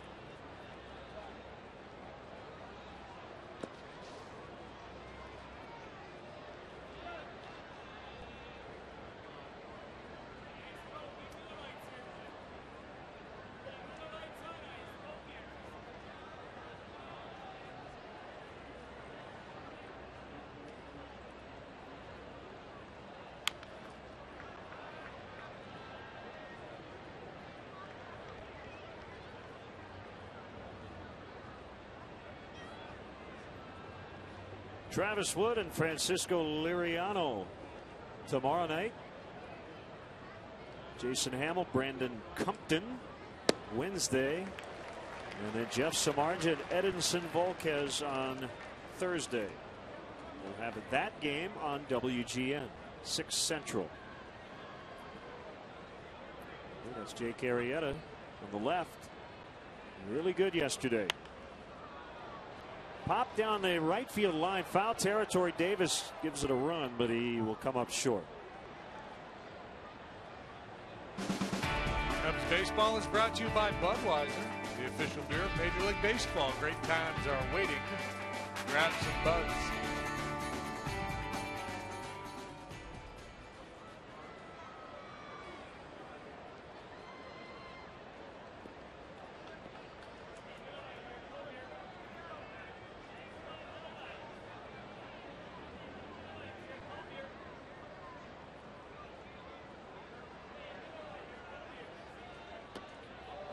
Front door curve that time missed the corner. 2-2. Trevor Cahill has been DFA, designated for assignment by the Diamondbacks. Bounce to third. Alvarez will get Lake. Cahill with a .566 ERA.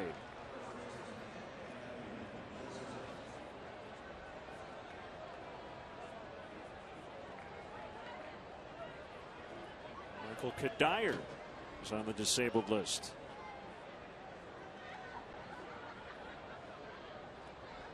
Strained left shoulder. Eddie Butler, right-hander, also goes to the DL. Right rotator cuff inflammation. Did I see Jason Kubel designated for assignment by the Twins with the Morales signing? I believe it's the corresponding move. You are correct. He's pretty good a couple of years ago, wasn't he? Cool. Yeah. Did he have like a 30-homer season with Arizona?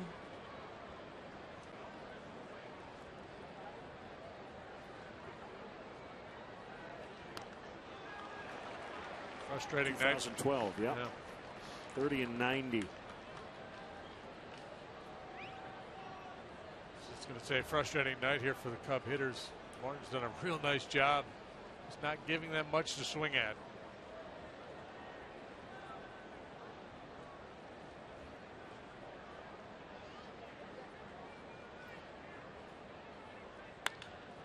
Hit hard, deflected by Alvarez to Harrison. It's a base hit.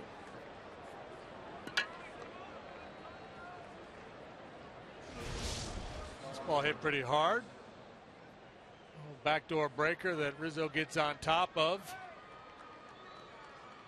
And despite the shift, he gets himself a knock.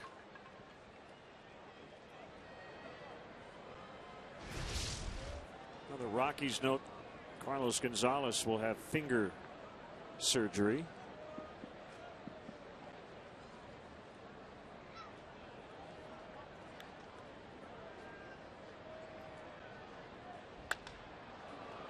Deep to right. Snyder back on it, and it is off the wall. Castro just missed a home run. Rizzo around third on his way to the plate. A little double clutch by Harrison. And it's an RBI double. Castro has 4 doubles his last 3 games, and it's now 4-1. He's in the top 5 in the National League in doubles. That's his 18th. Cheap little hit last time up. Nothing cheap about this one. Almost drives it out of here.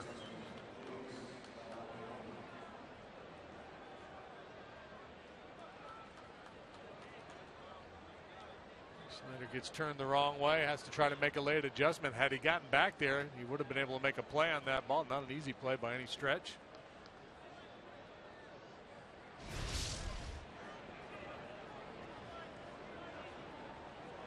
Long run from first as Rizzo scores the Cubs' first run.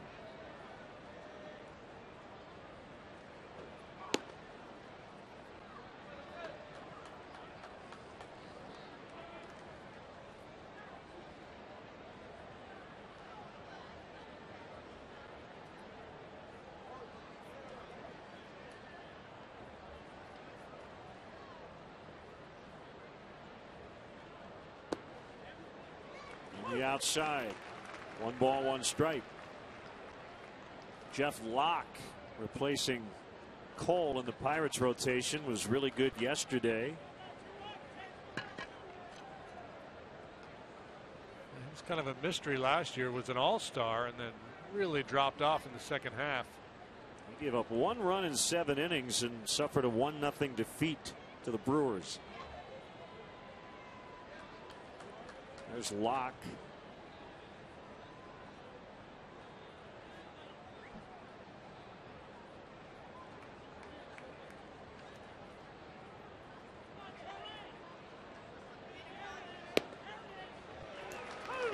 Inside corner again.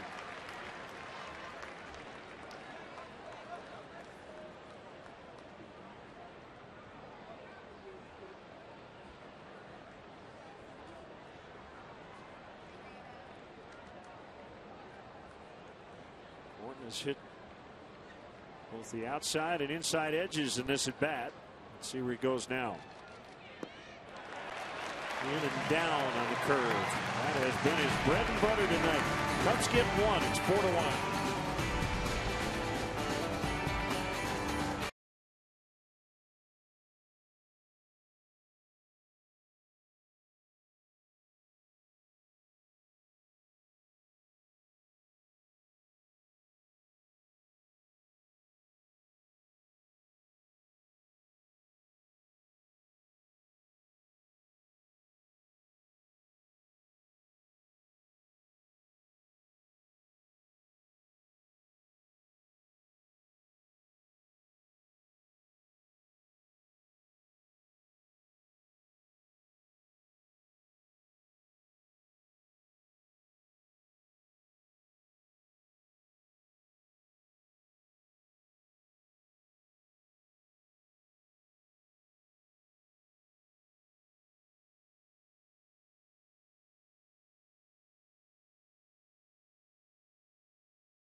summary, Starlin Castro finally getting the Cubs on the board with a 2-out RBI double at the top of this 6th inning. Big night for last year's MVP Andrew McCutchen, a home run, a double, and has knocked in 3. Start something special with great leases and low financing on a new Honda. Visit shophonda.com or visit your local Honda dealer. We're in Pittsburgh, where we started the 2014 campaign. Game number 61 now for the Cubs. Marte takes ball 1 on a slider. Double, an RBI, and a ground out. We've got a 6-year extension with a couple of club options just before the regular season started.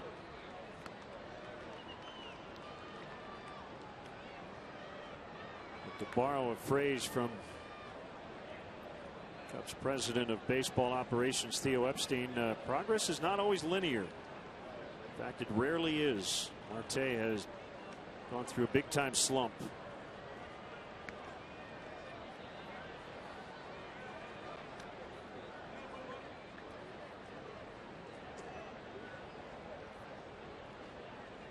Two balls and a strike.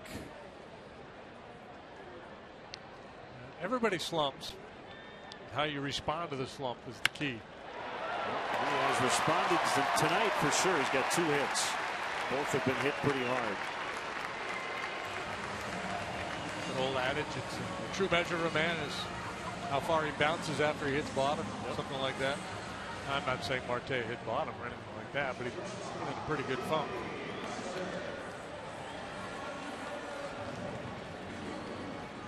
Mercer now is lined out and struck out.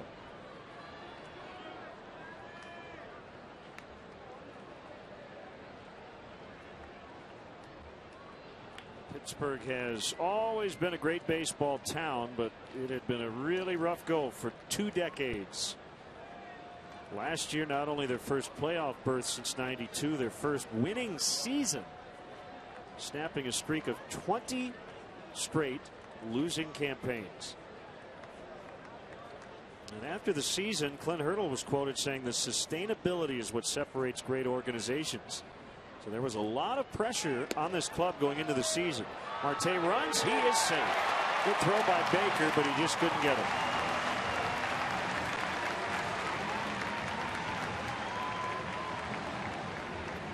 '15 steal for Starlin Marte. He's been caught 4 times. Good pitch to handle, high fastball. Strong throw, but not the quickest of releases. And as we mentioned earlier, the Cubs starting pitching has not done a good job of giving their catchers a real good chance. Aside from Samardzija, he's been pretty good in that department.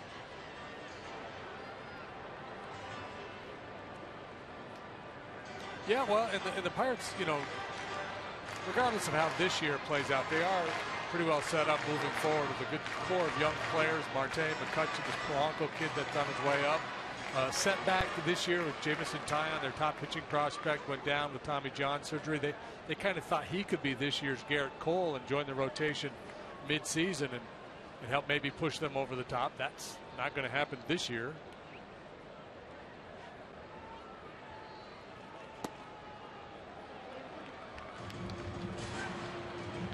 Two balls, no strikes.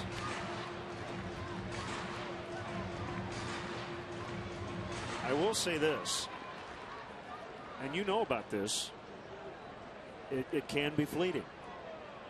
And I think when you're bad, it feels like you're never going to be good again.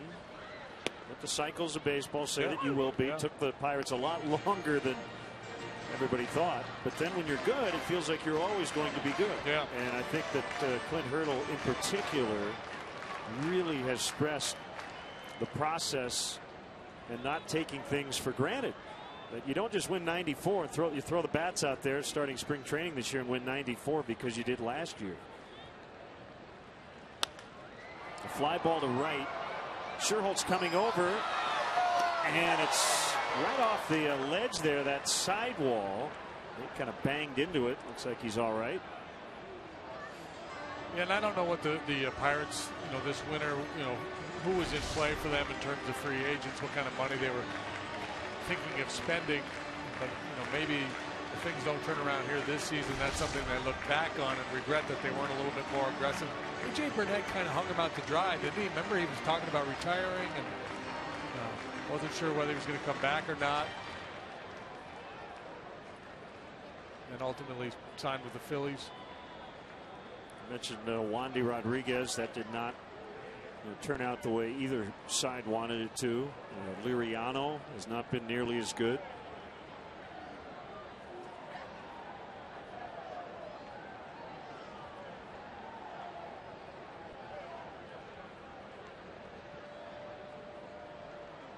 The 2-2. Marte will get third as Castro throws out Mercer. Pretty close play. Yeah, you got to be careful there.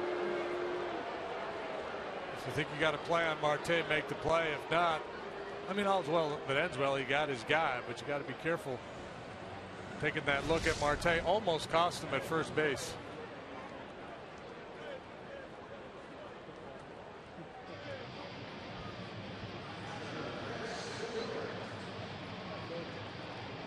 Well, just to speak to the fleeting nature of things, I mean, McCutchen's 27. He's not over the hill by any stretch, but he is in the prime of his career. I don't think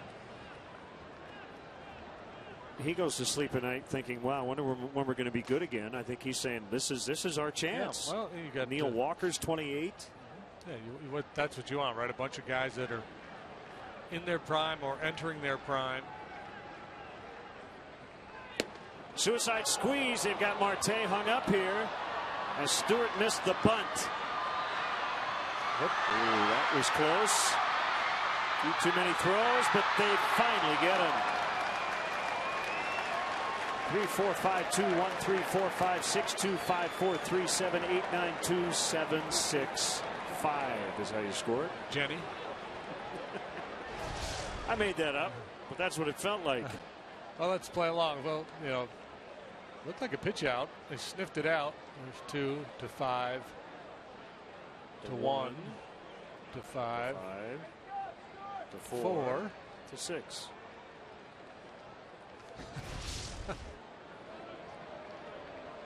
Yeah, and the Pirate fans with a big hand for Marte. They appreciated the effort.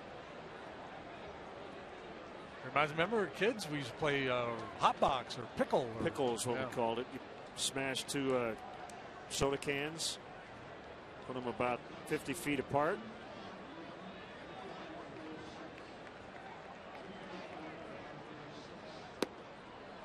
Swing and a miss. It's 0-2. Your winning lotto numbers tonight: 251, 156, or 146 for the putout.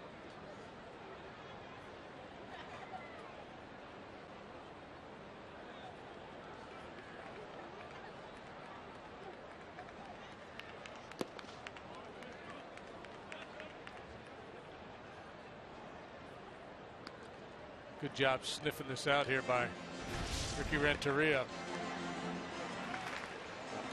Good job. In that instance, I mean, that's not easy to get that ball down, but you got to be willing to throw your bat at the ball.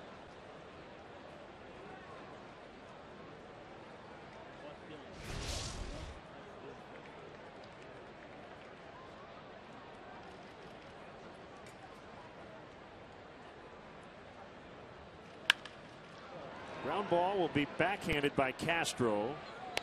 And the inning is over. And the Cubs do sniff out the suicide squeeze, and it's still 4-1.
schedule. 3 more here in Pittsburgh, all night games. 6 o'clock Central starts. Back here on WGN on Thursday before heading off to Philadelphia for the weekend. Ford, go further than any one of Ford's many fuel-efficient vehicles. Check out America's freshest lineup at your local Ford store or at localfordstores.com.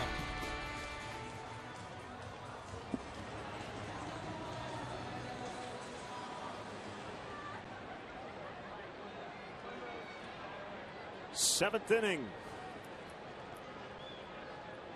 Sherholtz, who doubled to lead off the 5th, but the Cubs couldn't get him home.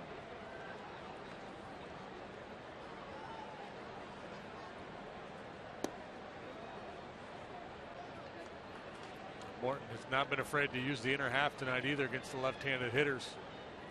Works from the extreme first base side of the rubber. Throws across his body a little bit.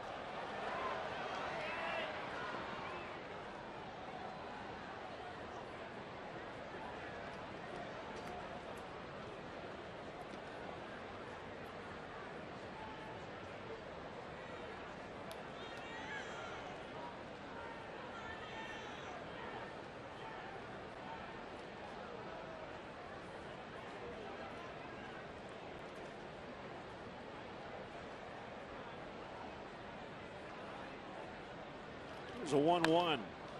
High fly to center. Pretty deep and playable for McCutchen for the out.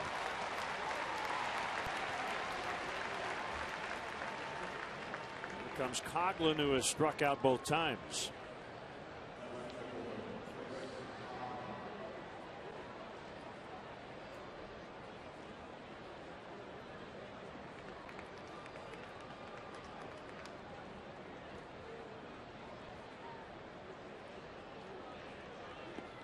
Dodgers lead the Reds 6-2. They're in the 5th in Cincinnati. Scott Van Slyke has homered twice. The Dodgers. Ludwig has hit one for the Reds. 2 flies to McCutchen, 2 outs.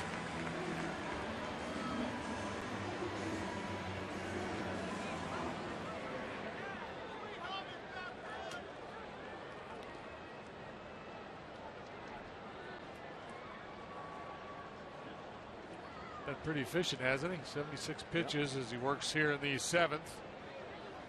Not quite what we saw from Kyle Loesch last week in Milwaukee, but really, really good.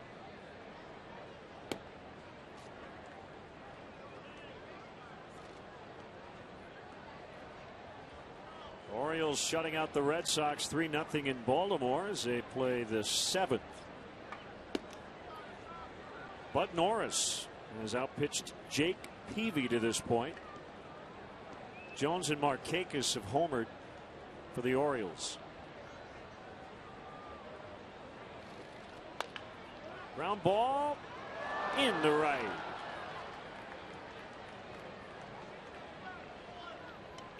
Cubs made a little noise in the 6th after 2 were out. Rizzo single, RBI double Castro. Ruggiano's going to take this at bat for Edwin Jackson.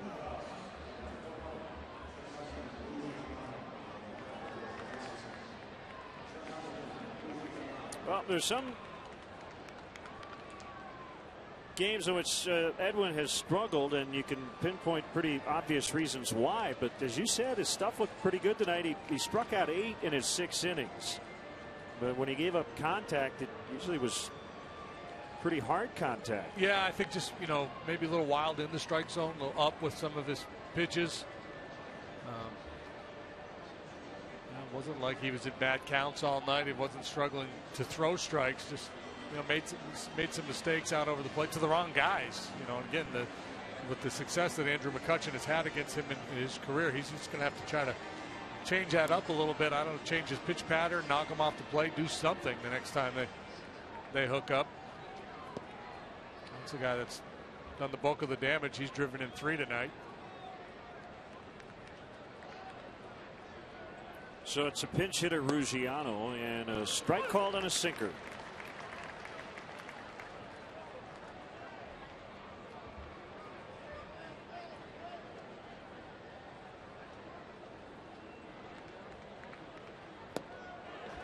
Cleveland with 8 runs in the first 2 innings, leading at Texas 8-1 now in the top of the 3rd. There's Tony Watson. He has been fantastic for the Pirates.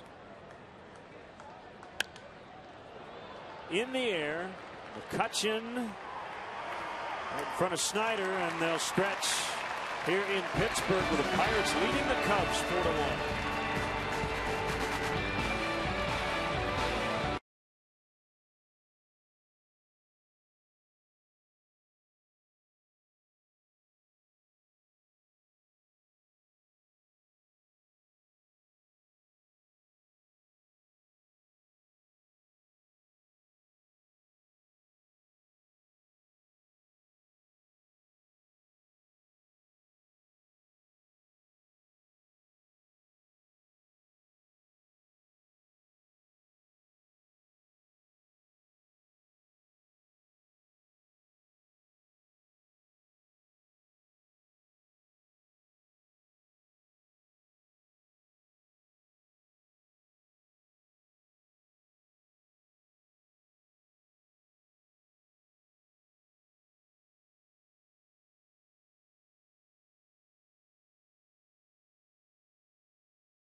Chicago All-Stars Hot Stove Cool Music Chicago, our 3rd annual event, coming up a week from Friday, June 20th at Metro on Clark, right across from Wrigley.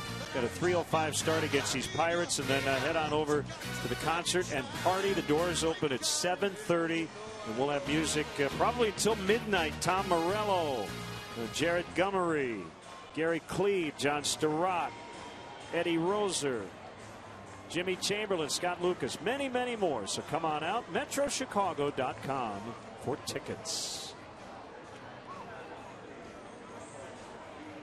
Carlos Villanueva is on, and remember the series in Pittsburgh. He was in the Cubs rotation, but available in the bullpen. The Cubs went to extras in back-to-back games, and he took the loss both times. First 2 games of the season. Yeah, not fond memories of Pittsburgh for Carlos, but looking to turn that around. He was a winning pitcher last time out. That was Friday in relief. He pitched 2 scoreless innings and a 5-3 win over the Marlins.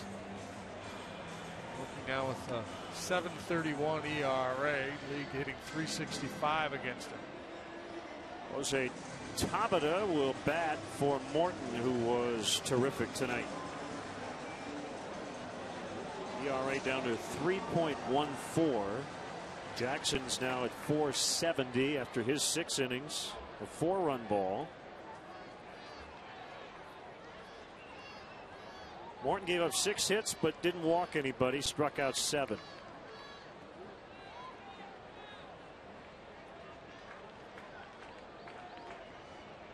A resourceful right-hander deals, and a curveball outside.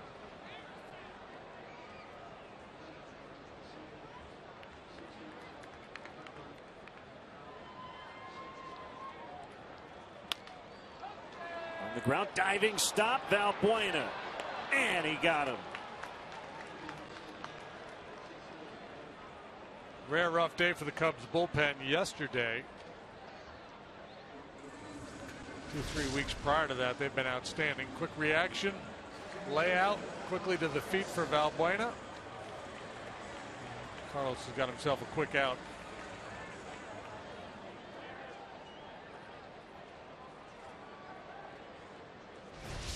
Villanueva came in on opening day in the 10th, gave up the Neil Walker home run, and then got 4 outs over the 15th and 16th of game 2 of the season. Gave up the game-ending run again. And his next outing was a start. He got a win against the Phillies.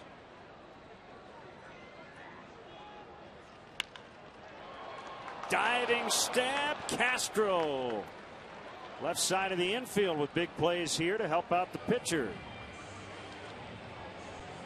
All right, it's Bonifacio's turn.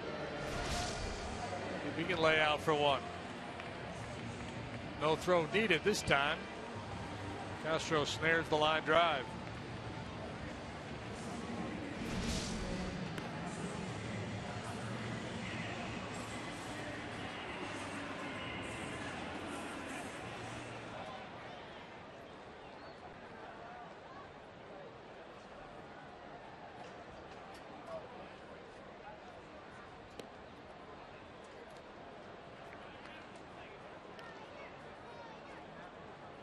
You had a feeling on Snyder, and you unfortunately were right. Yeah. 2 hits, 2 runs, and an emergency start. Outside, 2-0. Yeah, it's just one of those things that's been around baseball forever. Anecdotal, you know. Hey, so and so wasn't supposed to start. He got in there. He hit 2 home runs at a big day. So and so was found out half an hour before the game he was going to pitch, and he pitched 8 shutout innings.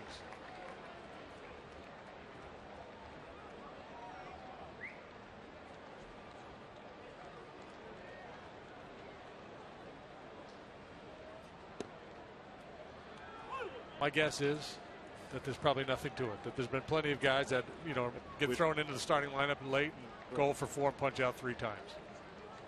We just notice it when they do good things when they weren't supposed to start, and it becomes a thing. Ball 4.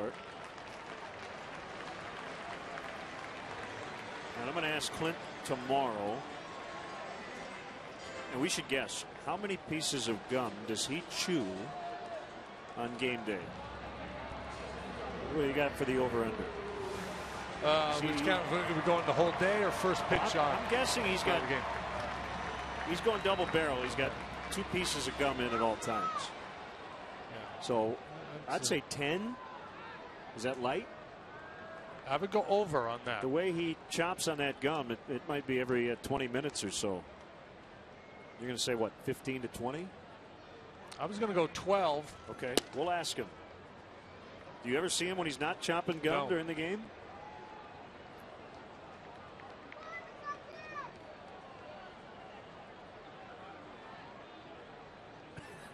That's all I can see when I see this shot. Clint Hurdle chewing gum. The 1-0. Fouled away.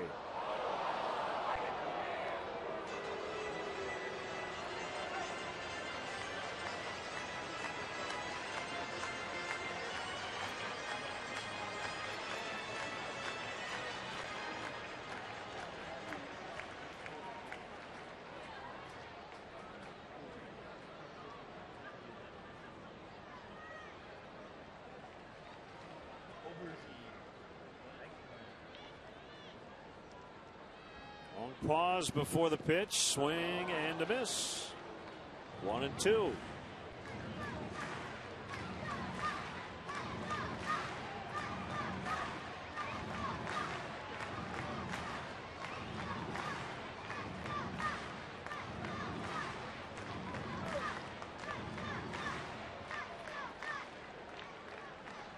Mark Melanson, their 8th inning guy, up in the bullpen.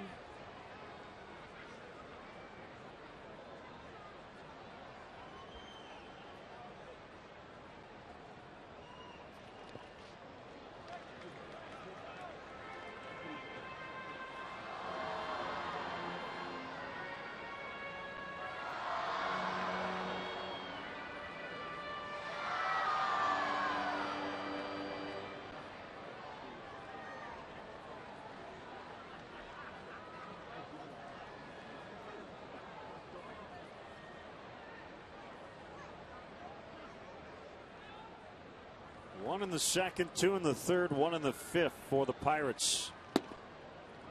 Cutchin responsible for 3 of those 4 runs on a homer and a double.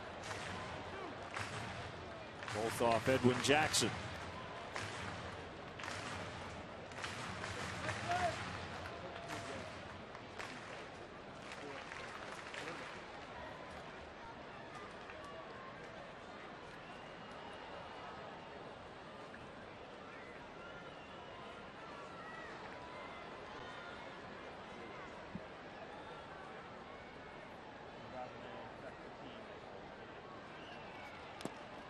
Foul tip, strike 3. So McCutchen is out. The Pirates are done in the 7th. They lead the Cubs by 3.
To you by Budweiser.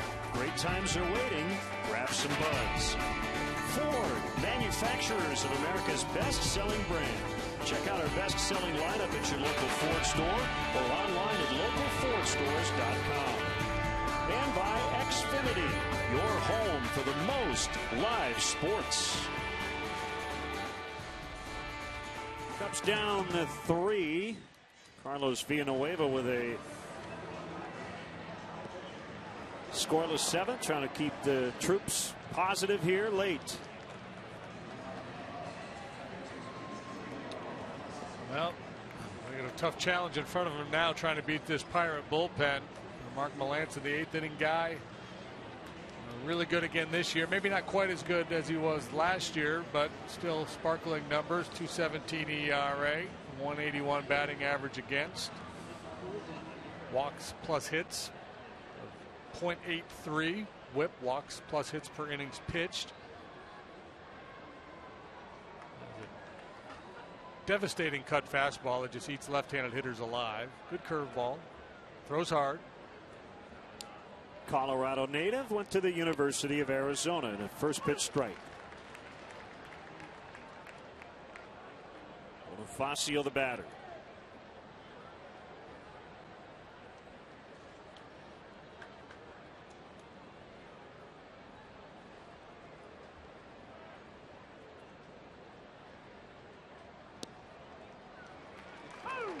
Oh, 0-2.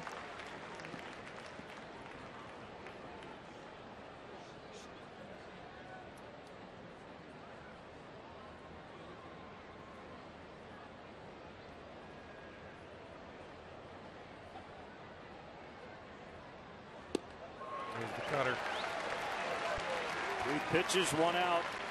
In celebration of Wrigley Field's 100th season, the Cubs and MasterCard have partnered to offer a limited number of MasterCard Century seats for every game during 2014 regular season. Fans can use their MasterCard to purchase upper deck box seats for 1914. For more info or to make your purchase, it's Cubs.com/Century Seats.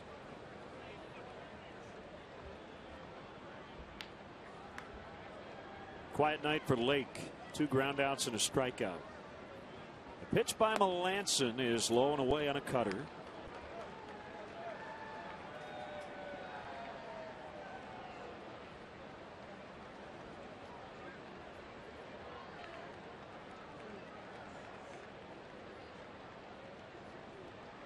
Hanson's 29 years old.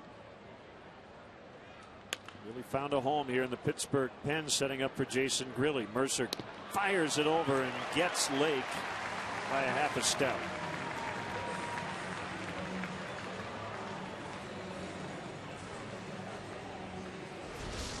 Two down. The ball hit with enough pace and Mercer with enough arm where he could lay back just a little bit and still get Lake.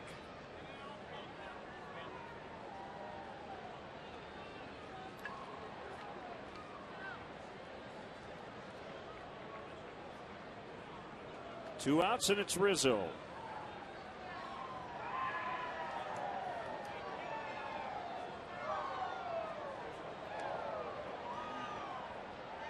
The three layers of defense on the right side of the field.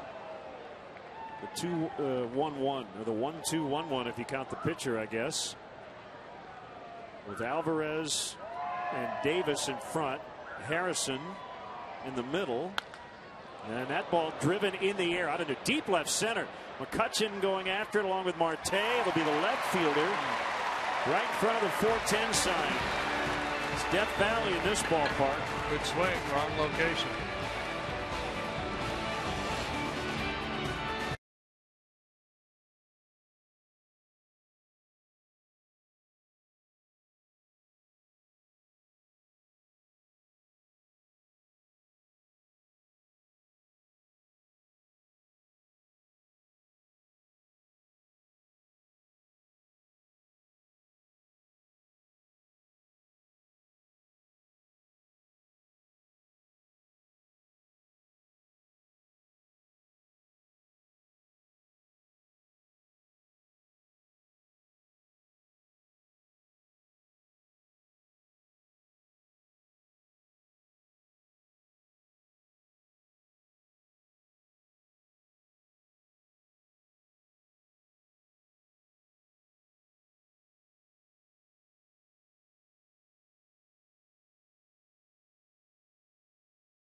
Sports Service is celebrating 12 years. Join the millions of subscribers. Watch every out-of-market game live in true HD on over 400 devices. Visit Cubs.com for details.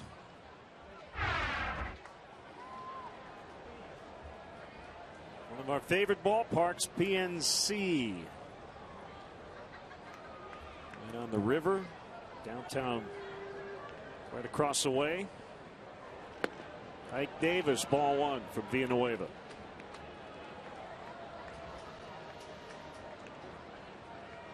A lot of hills in this town. If you like to go out for a little jog or walkabout, you're ready to climb some hills.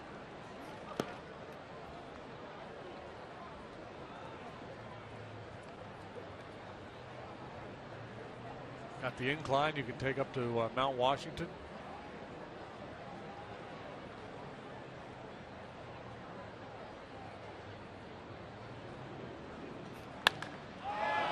Fly ball to deep center. Junior Lake back. He is out of room. It's a home run for Davis.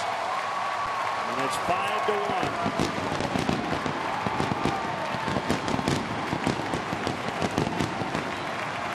Watch the fireworks by Mount Washington. Some home runs you don't really have to watch. You can just tell by the sound of the crack of the bat.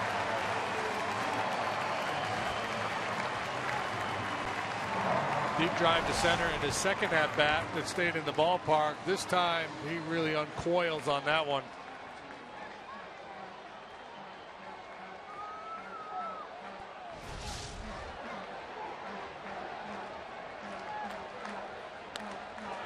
Alvarez to deep right. Off the out-of-town board. It's a double.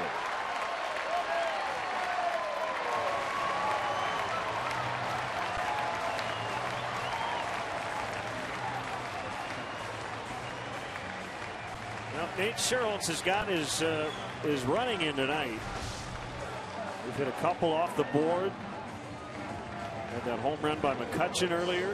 Yeah, Alvarez can really get extended through a low pitch. You watch his rehearsal, his practice swing. It's almost like a golf swing.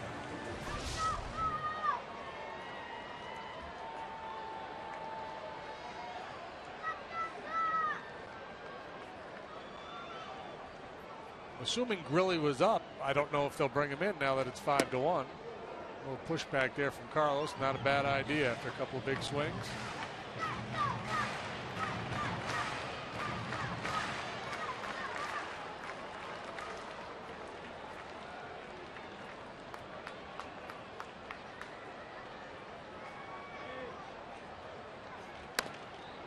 Didn't mean to and bounced it foul. Pittsburgh, obviously known as the Steel City. You have referred to the city of bridges as well. 446 bridges here in Pittsburgh.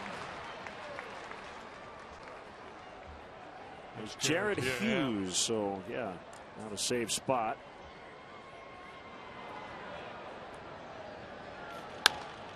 Fair ball. Alvarez will score to make it 6-1. Marte getting out of his funk big time tonight. That's his third hit. Third hit, second run driven in by Marte tonight as they go home run double here. Really extending the lead. Managers love that when their clubs play out on late. They can give that closer an extra day's rest. Chew another 4 to 6 pieces of gum.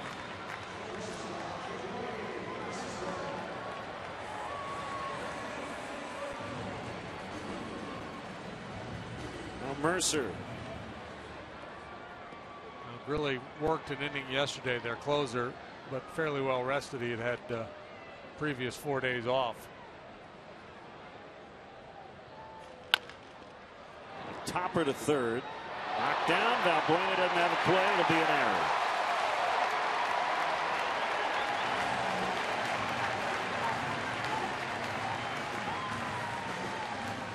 Gotten away from the Cubs here. Trailing by 3. Now it's a 5-run deficit, and they have 2 on with nobody out.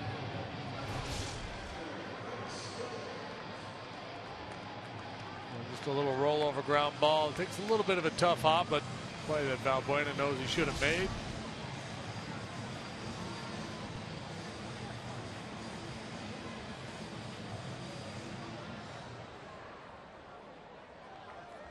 Triple plays in order.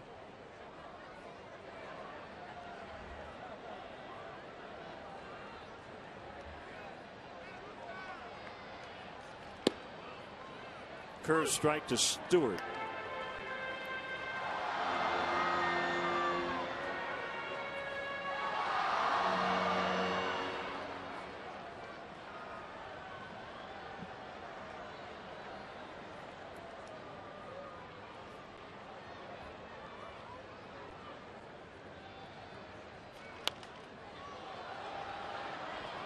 Out of play.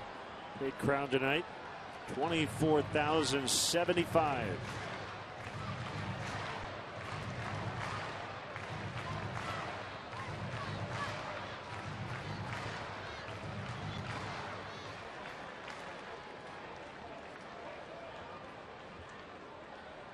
See a fair number of people making their way across the bridge.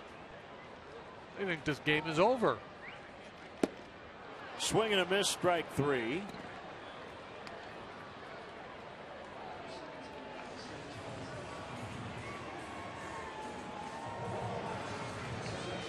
Trying to beat the traffic. Hey, check that guy out. Yeah. We will walk across that bridge after the game, and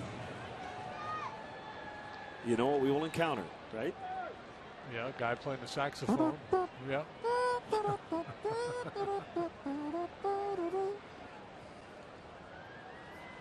Swing and a miss by Gabby Sanchez, a pinch hitter. What was the movie? The roller skating Xanadu?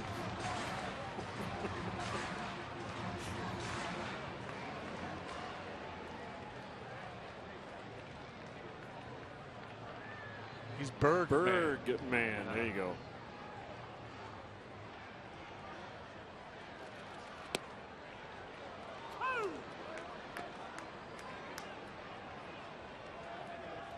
Oh my goodness, he juggles.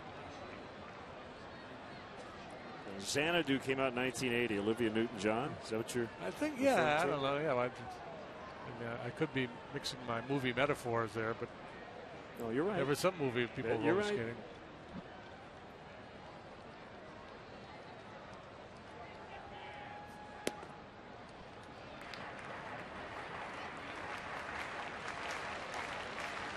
The internet was made for the two of us doing these broadcasts. Man, oh man. There are no unanswerable questions.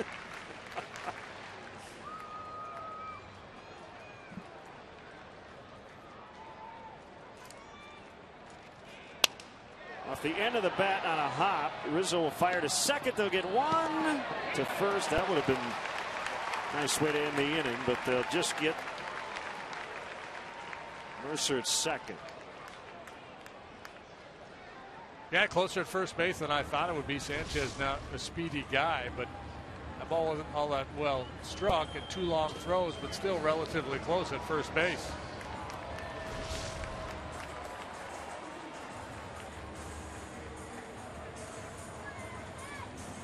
Bergman.com. Berg is in Pittsburgh. Man. He's got news and events. Wow, this guy's he's a superhero, I guess. And he's proud of his town.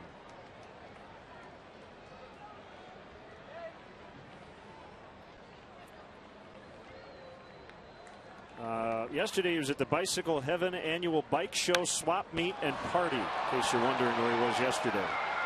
As Sherholtz will make the catch on the warning track. And we'll go to the ninth. 6-1 Pirates.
be in Pittsburgh through Thursday. The Cubs trailing here 6-1.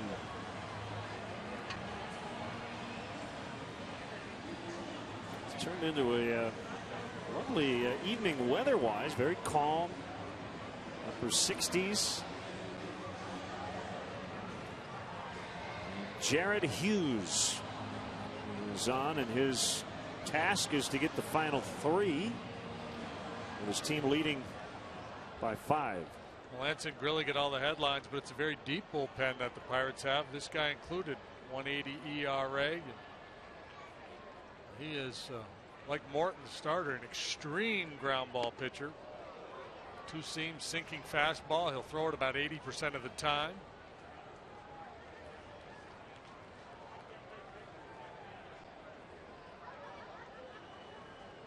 It's a sign from his catcher, Stewart, on the pitch to Castro.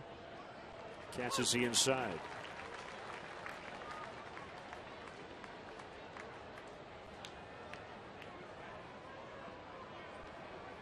Chris Bryant has hit his 22nd home run tonight.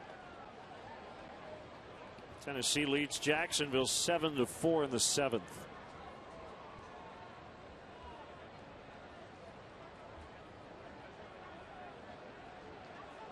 Two for 4. He's hitting .358 on the season.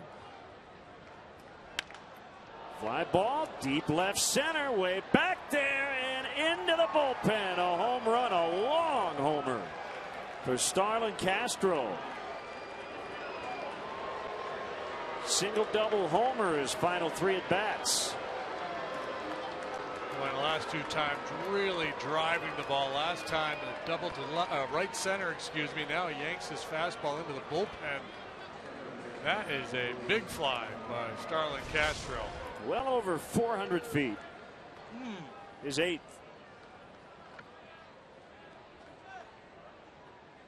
The back bullpen. Yeah. Wow.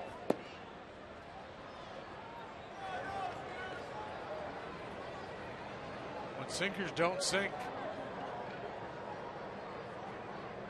good things happen for the hitters. Just the 2nd home run Hughes has allowed this year.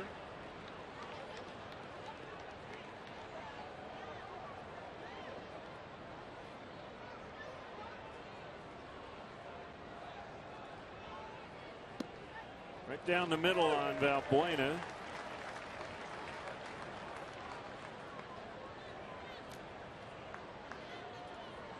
Good to see Castro heating up again.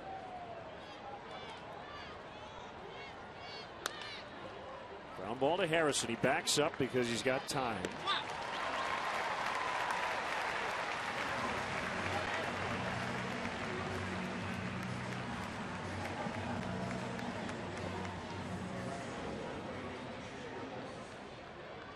Pitchers of record are the starters. Morton trying to get his 3rd win. Jackson would be on the hook for his 6th loss.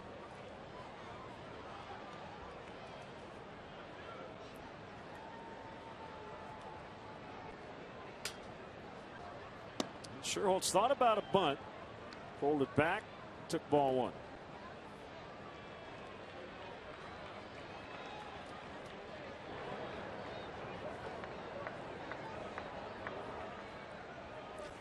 Guys hit home runs. They become very talkative. It's like they've got all that adrenaline going. They've got to get it all out.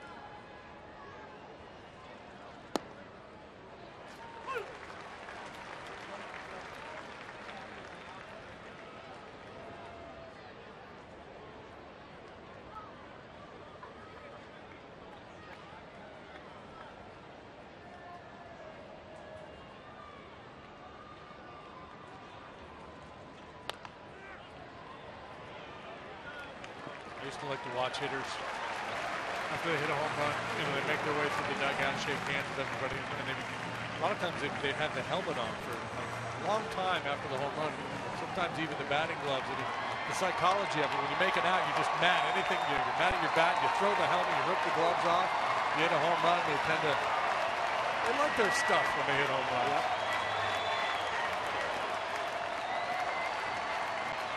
Fans Reds are standing here in Pittsburgh with 2 outs in the ninth, and Chris Coghlan, the batter. Low, ball 1.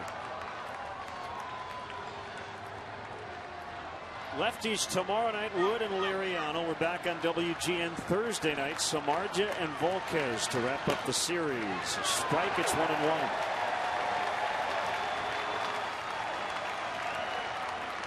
It's going to be a challenging trip for the Cubs after a 5-1 homestand.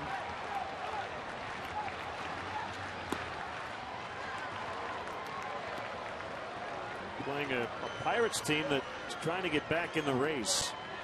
Starting the night 4 games under 500. 2-1. Fair ball and past Davis.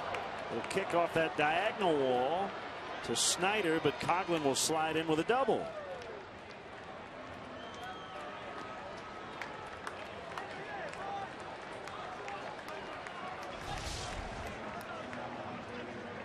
That Cubs not going down without a fight.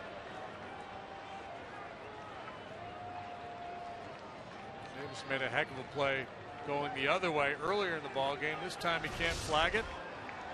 2-out double for Coghlan.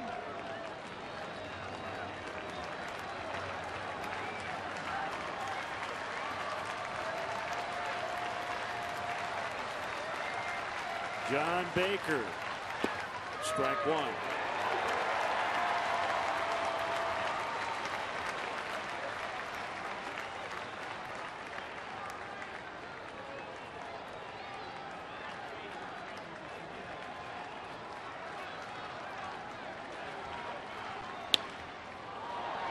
Left field, Marte for the final out as the Pirates